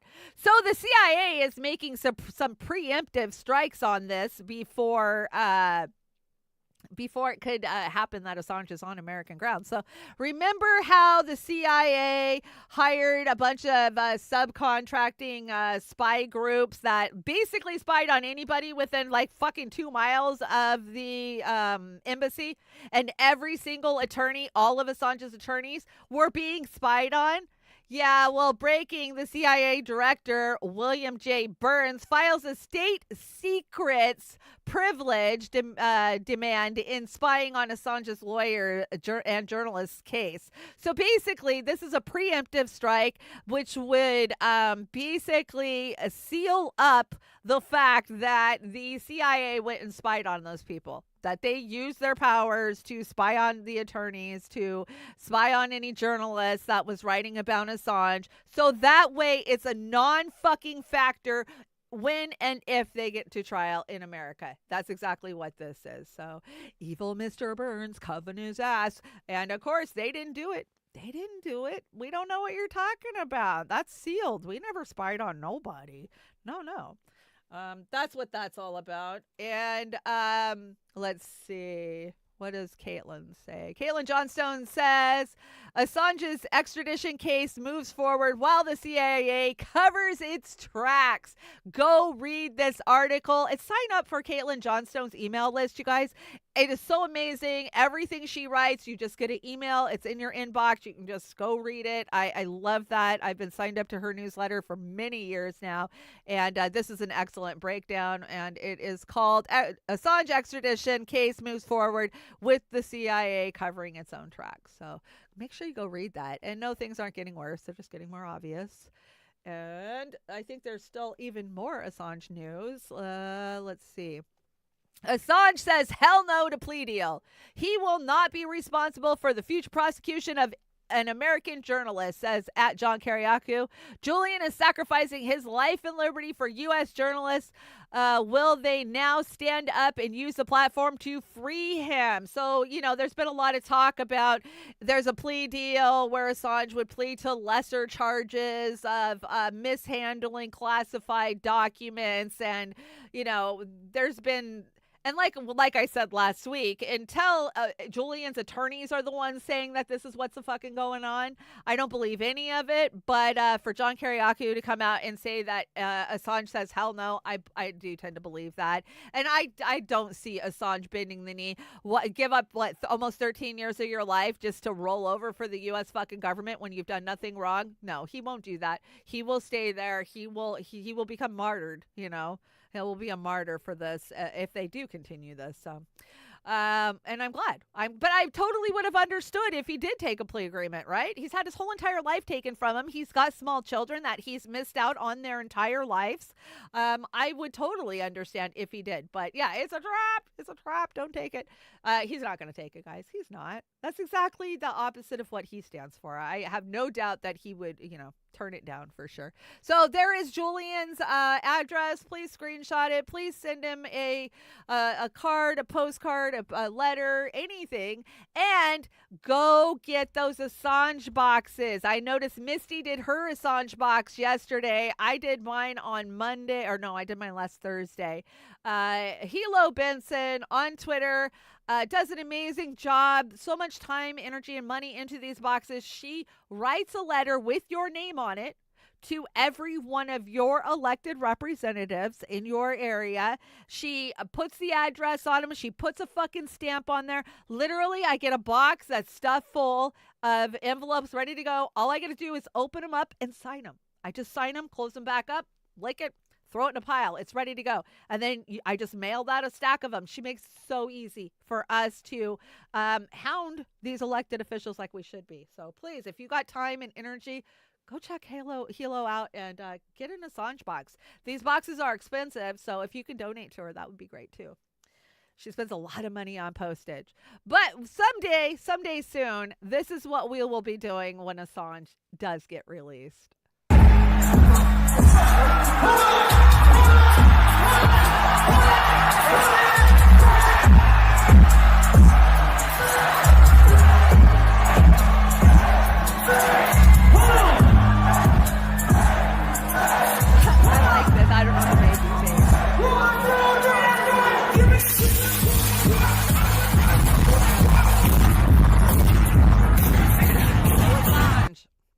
I can't wait for that day. I can't wait.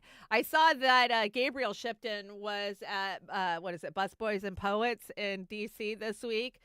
That would have been fun to go to. That's kind of a cool little restaurant bar in D.C. I want to say one of the owners of Ben & Jerry's is like an investor in it, if I remember right. But it's a cool restaurant. And you could go hang out with Gabriel.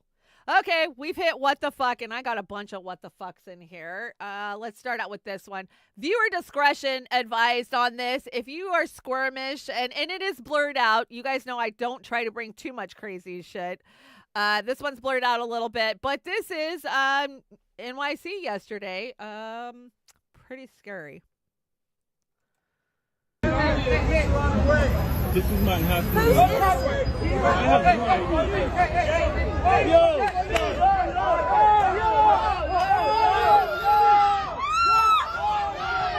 Somebody put your fucking phone down and go help the person, please. Be a fucking human being. How many guys are standing there going, that's enough, that's enough.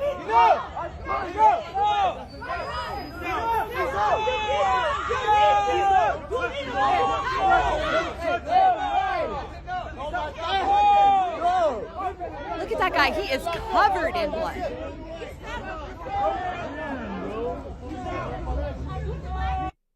Jesus Christ. Put your fucking phone down and help another human being. Did you see how many people were standing there? And I love the one woman who's got to get in there for a fucking close-up. And the dude that's beating on him is just like, oh, it's my money shot. Get my money shot. Like, that is so fucking gross. Bitch, are you gonna help? Oh my God. It freaking infuriates me. Like, there was so many men that could have just grabbed that guy by the shoulders and ripped him off. Like, oh, they're all scared that they're gonna get hit, but hey, let's get it on TikTok, right? Everybody wants to be a fucking TikTok star, but that we can't even help another human being. It's so gross. So gross, but yeah, don't go to NYC anytime soon. That's all I got to say. Don't do it. Don't do it. Butte, Montana. Did you guys see this? The circus was in town and they had an escapee. Could you imagine driving through the middle of your little podunk town and all of a sudden there's an elephant? Check this out.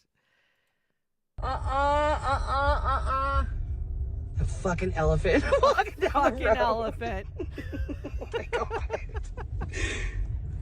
Poor scared elephant. Oh my God. He's like, where the fuck am I? Breaks my heart for the elephant. Only in Butte. The circus elephant. Oh, you want to go to the casino? Duh. What is the guy chasing him gonna do? Shit. It's a fucking elephant. You're not gonna stop it. Where are you going? Where are you going, friend? And he's gone. That's crazy. Does it make you sad for the elephant? It just does for me.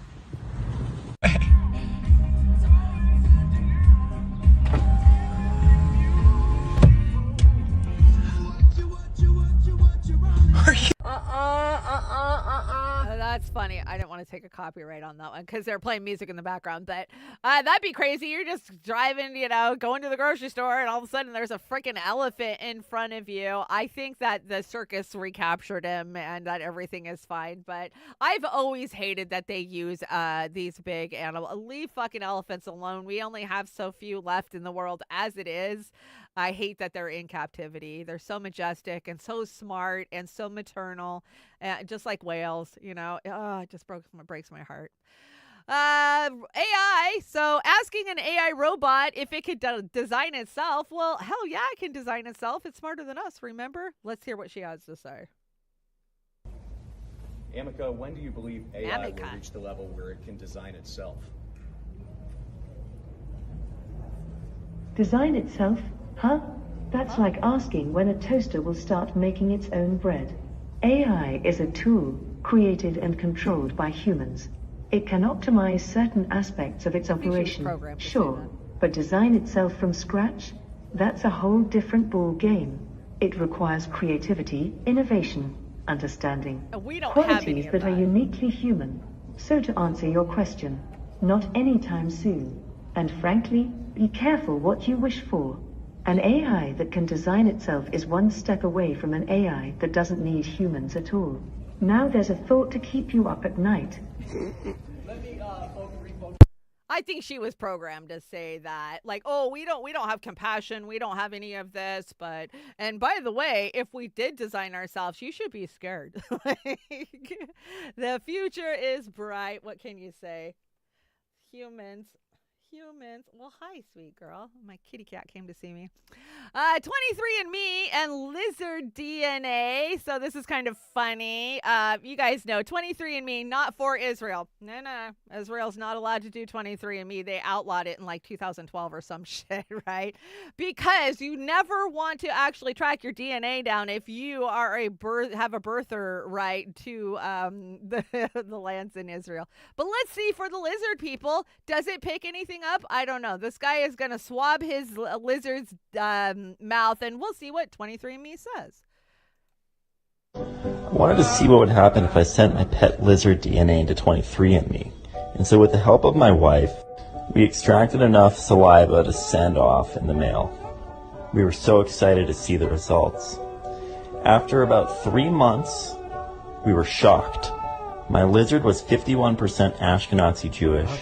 He was also 48% West Asian. This was really interesting. They also gave us a little bit of his background and his history, what he liked to eat, etc. Let us know which animal's DNA we should send in next. Now, I've been told, and this was community noted, that this was bullshit and that this never happened. I don't care. It's still funny. It's still funny. Because, come on. You mean, you're going to believe anything they send you, right? Have you seen these videos on TikTok and YouTube where they get their results back and they're shocked because mom told me I was Italian my whole life and I'm not, like... I've never done any of these, and I'm not voluntarily giving my DNA out to anyone, but I am interested in where my heritage comes from, right? I mean, I know what I've been told by my family because that's the way it went for all of the existence of mankind. You just were told by your parents and your grandparents where you came from. And no, now we have 23andMe to collect your data and tell you where you're from. I think the only time the state has ever got my DNA is probably a paternity test back in the 90s, which hopefully because it was the early 90s and DNA was a new thing, then maybe they lost that over the years. I'm going to cross my finger and hope so. Anyways, that was funny. Even the lizards are Jews. What can I say? Lizard people. This one, I haven't done any research on this. I might have to go do some research on this one. Let's see. Wrong button. Let's see. Smiles and trust the science. More than 10,000 research papers were retracted in 2023, a new record. A number of articles being retracted rose sharply this year. Integrity experts say that is the tip of the iceberg. So it's just the tip of the iceberg. We knew they were doing that, right? And this is the one I need to research. Did you know AOC had an affair with a professor? I did hear that. Dr. Levon, during her college days. Google Levon affair if you want to learn more. Should we do it? I'm going to do it. Let's see. We got to escape that. Here we go. Let's do it. I want to know what this says in real time. I'm sure a bunch of you guys know it. Okay, so we got the Bing up. Let's do some Bing. Now, what was the name? Oh, darn, I lost the name. Let's go back. It is it Lavon? Okay, so Lavon.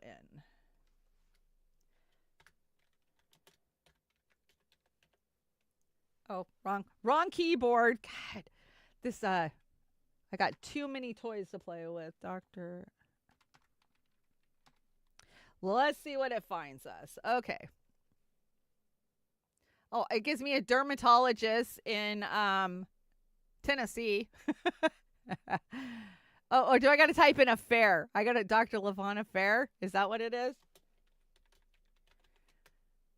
Oh, I keep grabbing the wrong keyboard.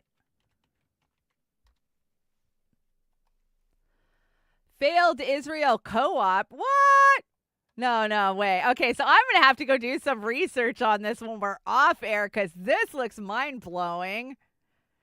Israel military intelligence to plant bombs inside of Egypt. Okay. Is this the professor she had the affair with? No frickin' way. No, he's got to be way too old. Summer of 1954. Okay, well, you know what? I will go do some research into that because I just came across that meme like this morning or last night when I was in bed and I was like, oh, I'm going to have to go look that up. So if you guys know anything about it, drop it in the chat. We will check it out and I'll report back to you once I figure out what the hell that's all about. I did hear that she did some hanky-panky stuff while she was in college up there in Boston, right? She went in Boston, I think. So I will look into it. But it's kind of crazy that when you type that in, you get something to do with Israel. Almost like she's an Israel asset. Could be. And let's see. Andrew Tate's final message. Oh, fuck. Why is he throwing the triangle, the all-seeing eye, right? We saw Mitch McConnell about shit his pants on the Senate floor when somebody threw that at him the other day, right? This guy's a shill. Come on. I'm not buying it. Not buying it. Okay, Hollywood, go fuck yourself. What do we got in Hollywood? Go fuck yourself today. Oh, God. John Cougar Mellencamp gets enraged at his own audience, tells him to fuck off, and walks off the stage. Now, there was a lot of conversation out there yesterday that this was because somebody said fuck Joe Biden in his audience. But then there was a community note, because there's always a community note, saying, no, that's not why he was mad. He was mad because people were loud or something, being disrespectful. I'm going to go with somebody said fuck Joe Biden because that's funnier. Anyways, let's see him losing his shit. Got real quiet. Oh. What do you think I've been doing, you cocksucker? Now, here's the thing, man. You don't know me. You don't f***ing know me. Hey, Joe, find this guy and let me see him after the show. Guys, I can stop this show right now and just go home. Tell you what I'm going to do. Since you've been so wonderful, I'm going to cut about 10 songs out of the show. Here we go. A little ditty. Jack Diane. Magic keys going up in our land. Show's over. If I paid $200+ to go fucking see a concert, I am pissed if he gets upset at one person in the whole entire fucking hall and decides, oh, I'm going to cut 10 songs out of the set. You know what? Fuck it. I'm just done. What immature fucking bullshit is that? What immature shit-lib bullshit is that? That is some total immature shit-lib bullshit. And do we expect anything else from the shit-libbies? No, I don't.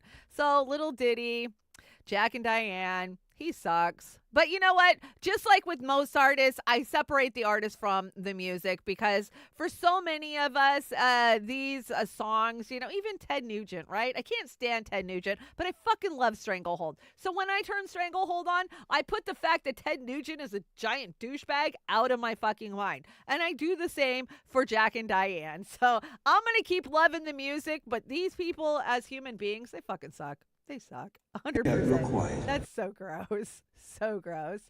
Oh, this is a crazy story. Yeah, so this is a famous TikToker has been found dead with no cause of death given. Now, this was Kyla Marissa Roth. Yeah, I think that is Melissa Roth. It says Kylie Melissa Roth. Now, I've watched her videos. I probably have brought her videos to you. She used to do a lot of blind items. You guys know I like blind items because I like figuring them out. It's like a puzzle. You know, Jamie Deluxe is really into blind items too. I'm sure Jamie knew who this was really well too. And she recently uploaded a video exposing Oprah and David Geffen's involvement of trying to cancel and smear Michael Jackson with the Leaving Neverland, and most recently her videos covering the Diddy story. God, she dropped a bunch of shit about Ryan Seacrest and Simon Cowell. Now, I knew about Simon Cowell, but Ryan Seacrest, I didn't know. I mean, I could have guessed, but holy shit, somebody's finally saying it. And this one that she's dropping about Michael Jackson and the Leaving Neverland, that was that documentary that the likes of Oprah and David Geffen supported. They put the money up to produce it. And I was 100% duped by that. I admit it now. I even lost good, friends because they were trying to tell me in real time it's a psych op and it's bullshit. They're just trying to spear his name. And I'm like, well, there's smoke, there's fire. And I still believe where there's smoke, there's fire. But I don't know if I believe pretty much anything that was in that Leaving Neverland fucking documentary that came out a couple of years ago. So let's just hear what she had to say. So it's very sad. Rest in peace. Of course, all the conspiracy theorists are out there saying somebody had her off because of what she was saying. We don't know. We don't even know how she actually passed. Her family really hasn't said. Play. More. You all know about my lack of fondness for Ozempra. So this is a Michael Jackson blind item, technically Michael Jackson blind item. It's about this 2019 documentary, Leaving Neverland. Has anyone looked who is the secret money behind the recent explosive documentary about the permanent A++ lister? How about that one named permanent A++ list celebrity and the mogul behind everything? One essayed him and the other one hates him. So this blind item is alleging that Ozempra and David Geffen, by the way, has some of the most horrifying blind items. They bankrolled this documentary, I guess, to like smear his memory. And this blind item is alleging that David Geffen, Ozempra's creepy as fuck bestie, yacht bestie, trafficking bestie, essayed Michael Jackson, and Ozempra just had unconditional hate for him for no apparent reason. Maybe that's who's stalking Paris Jackson. Paris Jackson recently went live on Instagram and everyone said it was about the Smiths. My money would be on Ozempra. Those fucking tunnels. Ozempra. Now that's somebody I should do a deep dive into. I never really have. There's so many bad people out there that you could do deep dives in. Of course, he is David Geffen's F buddy, like she said. And they were behind that documentary. So, you know, I don't know. Financially, there's a lot of people who say they killed Jackson because he was worth more money dead to them than alive. That makes sense to me. It does. When they stop being controllable, then yeah, it's better to kill them, and then you get all the money from their genius and work over the years. So I brought this just because it's gross, and I wanted to point this out. Matt Wallace, he gets a lot of fucking shit wrong. A lot of shit wrong, including this one. So, Beyonce is rumored to feed on the souls of black music icons and innocent children. Okay, I believe that. I do believe that. Michael Jackson died in 2009, only 3 months after Beyonce started her I'm the World tour. Whitney Houston died in 2012 when Beyonce was preparing her Mrs. Carter tour. Bobby Womack died in 2014, only 2 days after Beyonce started her On the Run tour. And Prince died in 2016 after only 6 days before Beyonce started her Formation tour. Still think it's a coincidence. And Tina Turner died in 2023, only 14 days after Beyonce started her next tour. Okay, come on. Now, are you trying to say, and here's where, come on. Do you think that she had something to do with Tina Turner's death? Tina Turner was like in her fucking 80s and she had kidney failure. Do a little fucking research before you put a dumbass conspiracy out there like that. What? Oh, Beyonce sacrificed Tina Turner? What the fuck ever. Did Beyonce kill Whitney Houston too? I mean, we all think Clive did it, right? And what about Prince? Prince was up there in Minneapolis popping fucking pill popper? I mean, come on. You still think it's a coincidence? You don't do yourself any favors, Matt, when you put up fucking stupid posts like this, because then nobody wants to believe you when you do. Stop crying wolf, right? This is silly. That's why I brought it. And, you know, Matt Wallace is one of those paid ex-shills where he's always in your feed. I don't even follow him. And he's in my feed every fucking day. What is it with these people, right? There's a bunch of them that are in my feed every day that I do not follow on X, but yet here they are. Just stupid. Tina Turner died of freaking kidney failure. It had nothing to do with Beyonce and her tour. Let's see. Hollywood insiders have confirmed that Mickey Rourke has been chosen to play Marjorie Taylor Greene in the biographical movie. Well, I think that's an excellent choice. I think he can pull her off to a T. And No Doubt reunion wows crowd at Coachella. Not. It wasn't very good. I saw it. It really wasn't that good at all. And let's see. Hollywood star Sean Penn says that he would hit Putin if they met. Yeah, he'd hit that. If you know what I mean. I don't think Putin would be a receptacle to it, but yeah, he'd hit that. So stupid. Yeah, we all know Sean Penn is like one of the biggest CIA fucking Hollywood assets out there, right? I wonder what Zelensky would say about you wanting to hit Putin. I don't know. Memeology or Meme Alley. You don't get out of the trailer park till we go through Meme Alley. So the memes aren't as fresh today as they are on Monday, but yeah, they're just day old. What can you say? And let's see, putting a Freemason sticker on the back of your car and you'll never get pulled over again. Follow me for more life hacks. You know, that's probably a pretty good fucking idea. You know, I used to sponsor the State Patrol. So the state patrol would sell tickets every year to our local county fair. They call you up on the phone, a telemarketer. And that's how we always bought our tickets every year. Mom would always order our tickets. So when I became an adult, I did it too. Why? Because not only did you get your fair tickets, but you got a nice little sticker, bumper sticker that said, I support the Washington State Patrol. And you can't go wrong with one of those on the back of your fucking car. I'm just saying. So yeah, so I support the State Patrol and get your Freemason sticker on there. You should never have any more problems with the popo. Just saying. And, oh, god dang it. I always do that. You spoiled brats with your fancy Cheerio flavors. When we were kids, Cheerio had one flavor, and that flavor was paper. It did taste like paper. Paper window cleaner, right? Tommy Lee Jones always looks like his son just told him he cooked a ribeye steak in an air fryer.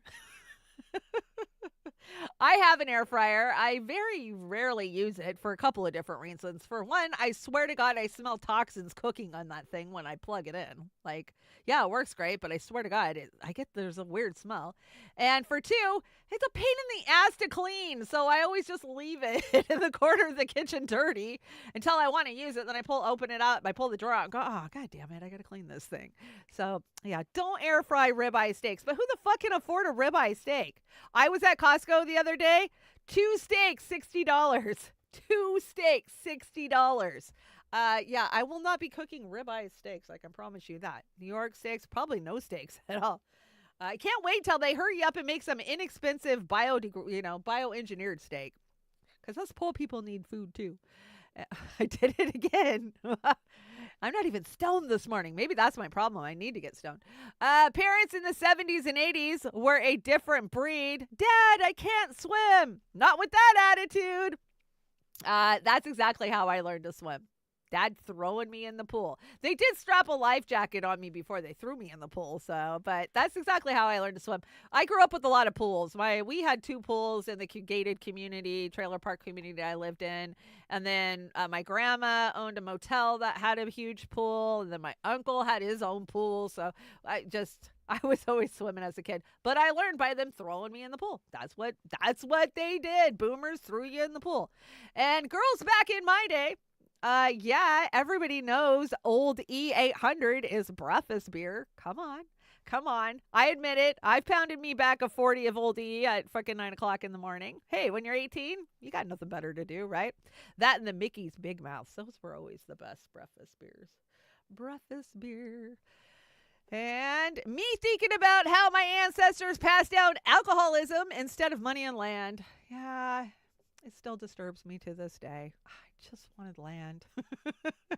But hey, alcoholism, it's something the whole family shares, right?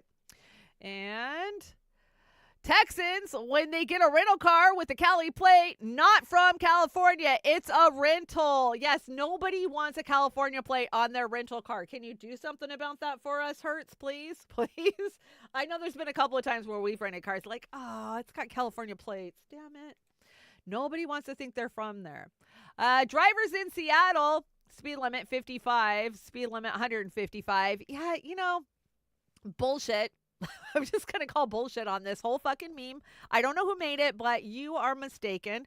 Seattle is mostly a fucking parking lot when I am over there. And they drive far faster in a lot of other places. Like, I'm here to tell you, Houston, I think, has the fastest drivers in the fucking country.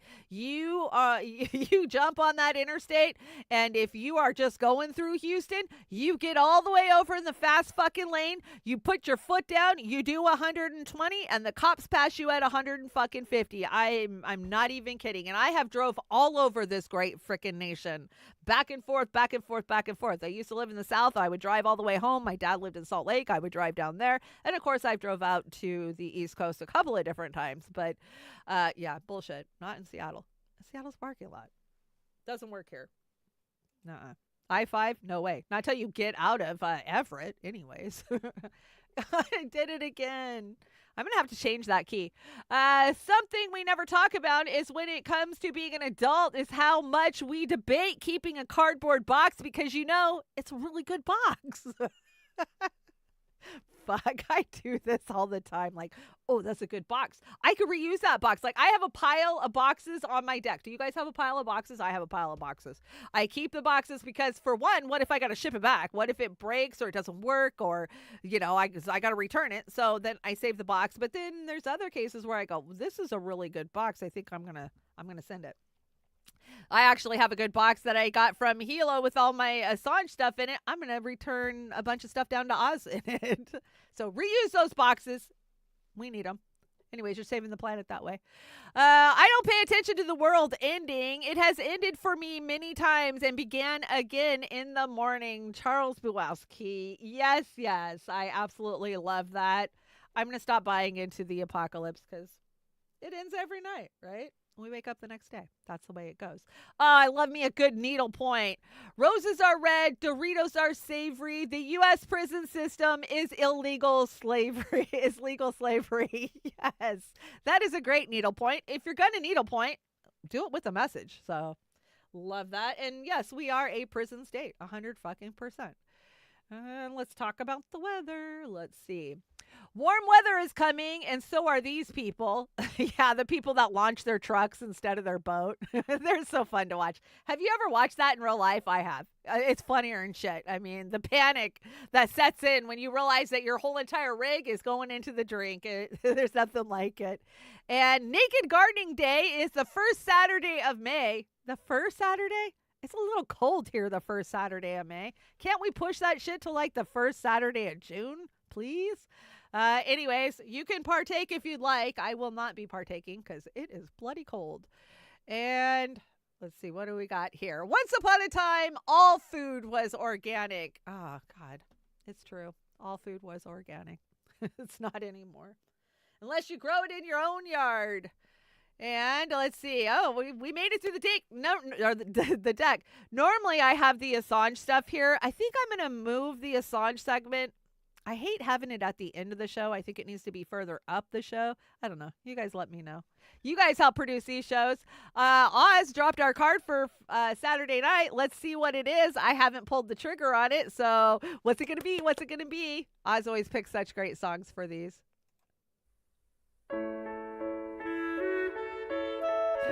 I know what it is. We've only just begun. Well, I hope we only just begun, Oz. We got a lot of things to say. We've only just begun to live. That's a great cover. White lace and promises. Wow, Oz, great cover. A kiss for luck and we're on our way. We've only begun before the rising sun. You guys know I played the clarinet for like 8 years. I was actually second chair in middle school and high school. Now I could have been first chair, but I just didn't want to take the time to take on the first chair. I settled for second chair. I would have had to held on to the first chair spot. But you know what's sad? I haven't picked a clarinet up in 30 years, 35 years. I mean, and I often wonder, can I still play? I mean, I can still read music. I still know, I still know the music. So I bet I could. But I don't even know what happened to my clarinet. Last time I saw it, I just got married and I was moving. So maybe I left it somewhere. Maybe, I don't know. I want to play clarinet again. Isn't it weird? These things we do when we're young and then we forget about them and we give them up. And then as you get, you guys know I'm turning 50 this year. As you get to those age, you're like, oh, hey, wait a minute. I want to do that again. I do want to play clarinet again before I die. I just got to find me a clarinet. So if you got a clarinet, send it to me. I'll play for you guys. I'm sure I could get some hot cross buns out for you. Hot cross buns. See how they run. I don't know. And it is Wednesday, which means happy Silly Wednesday. Get your Joey's coffee. Oh my God, the Joey's Dandelion tea saved my life this week. trying to cut back on costs, right? And I always drink flavored coffee creamer, which is expensive. So I was like, okay, I'm going to go back to like the 90s and just do the Coffee Mate, the powdered creamer, because it'll last all month and it's much cheaper. But within 2 days of trying that, I couldn't, it kills my stomach off. For some reason, there must be some chemical in there that my body just absolutely doesn't want. So I had to go back to regular, poison creamer, sadly. But so I had to live on the Joey's Dandelion tea for it. So there is the donation links. If you want to help me out, I sure could use it. This has been a tough, hard month, but I get it. It's tax time, so it's been tough and hard on everybody. We appreciate our Patreons. Our Patreon is why you guys don't watch commercials during all of this. So thank you guys so much for keeping our subscriptions going. And you can join the Patreon too. There's lots of different levels.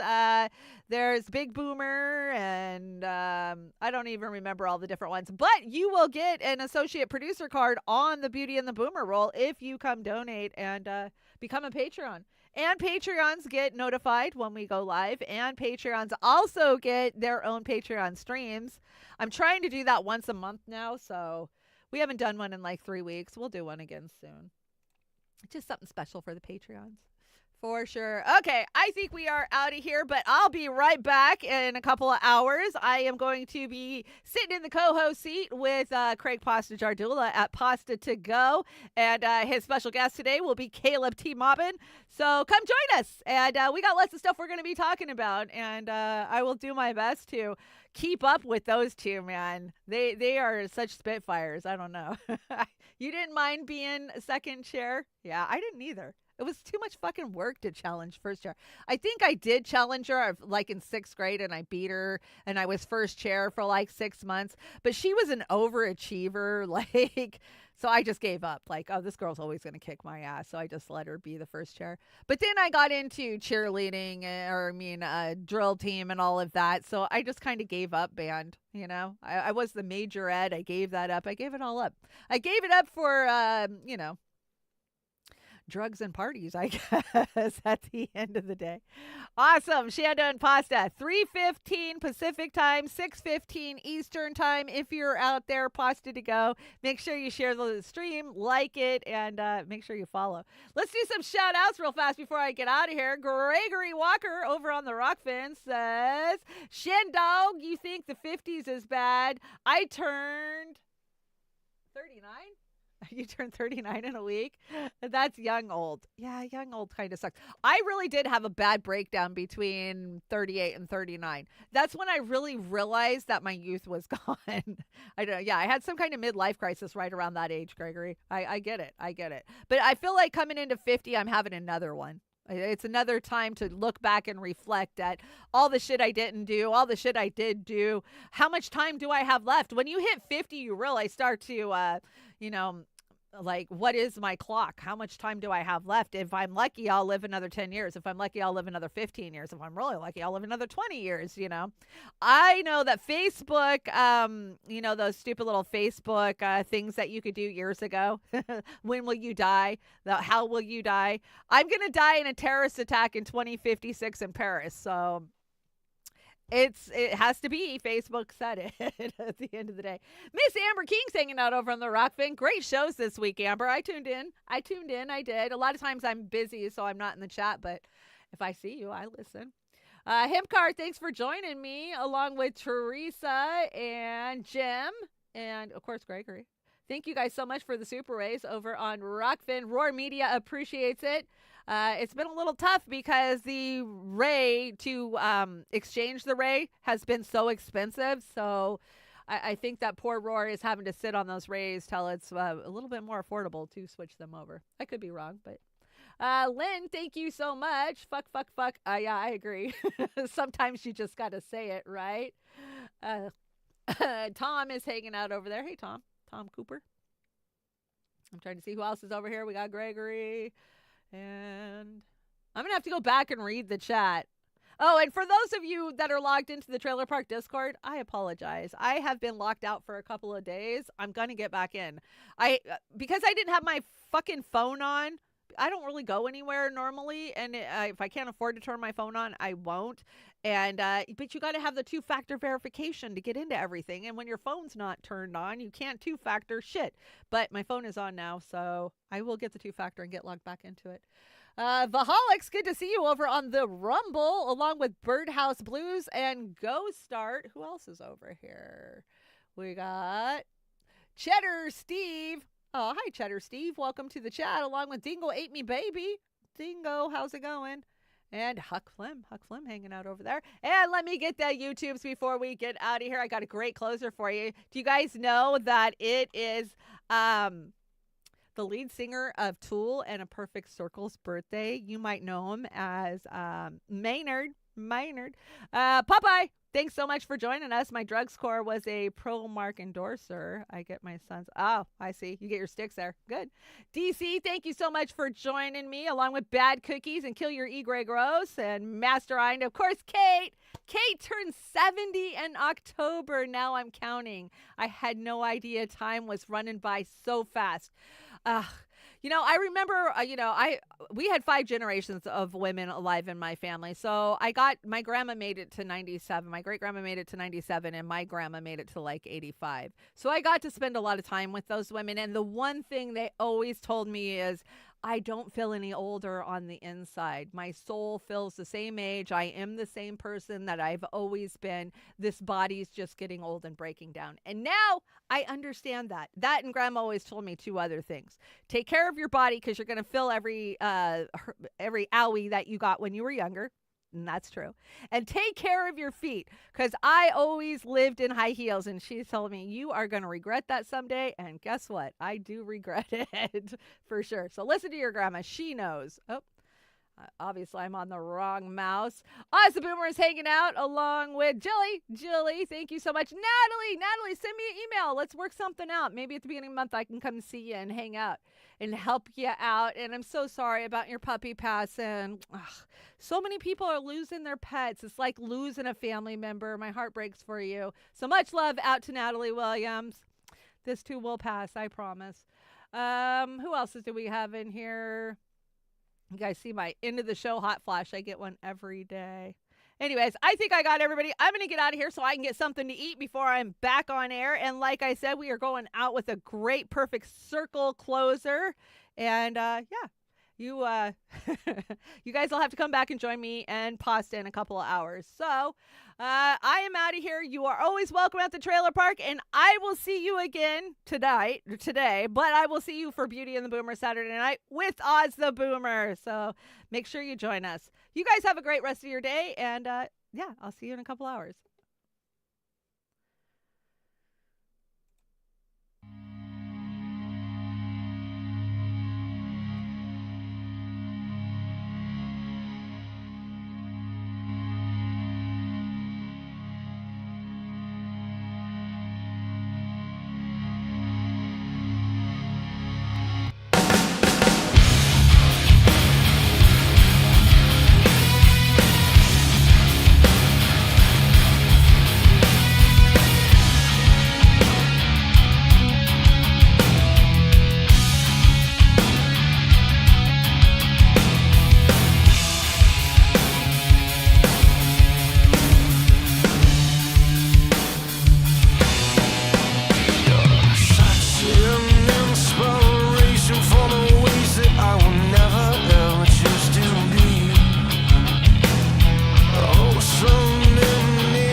Do you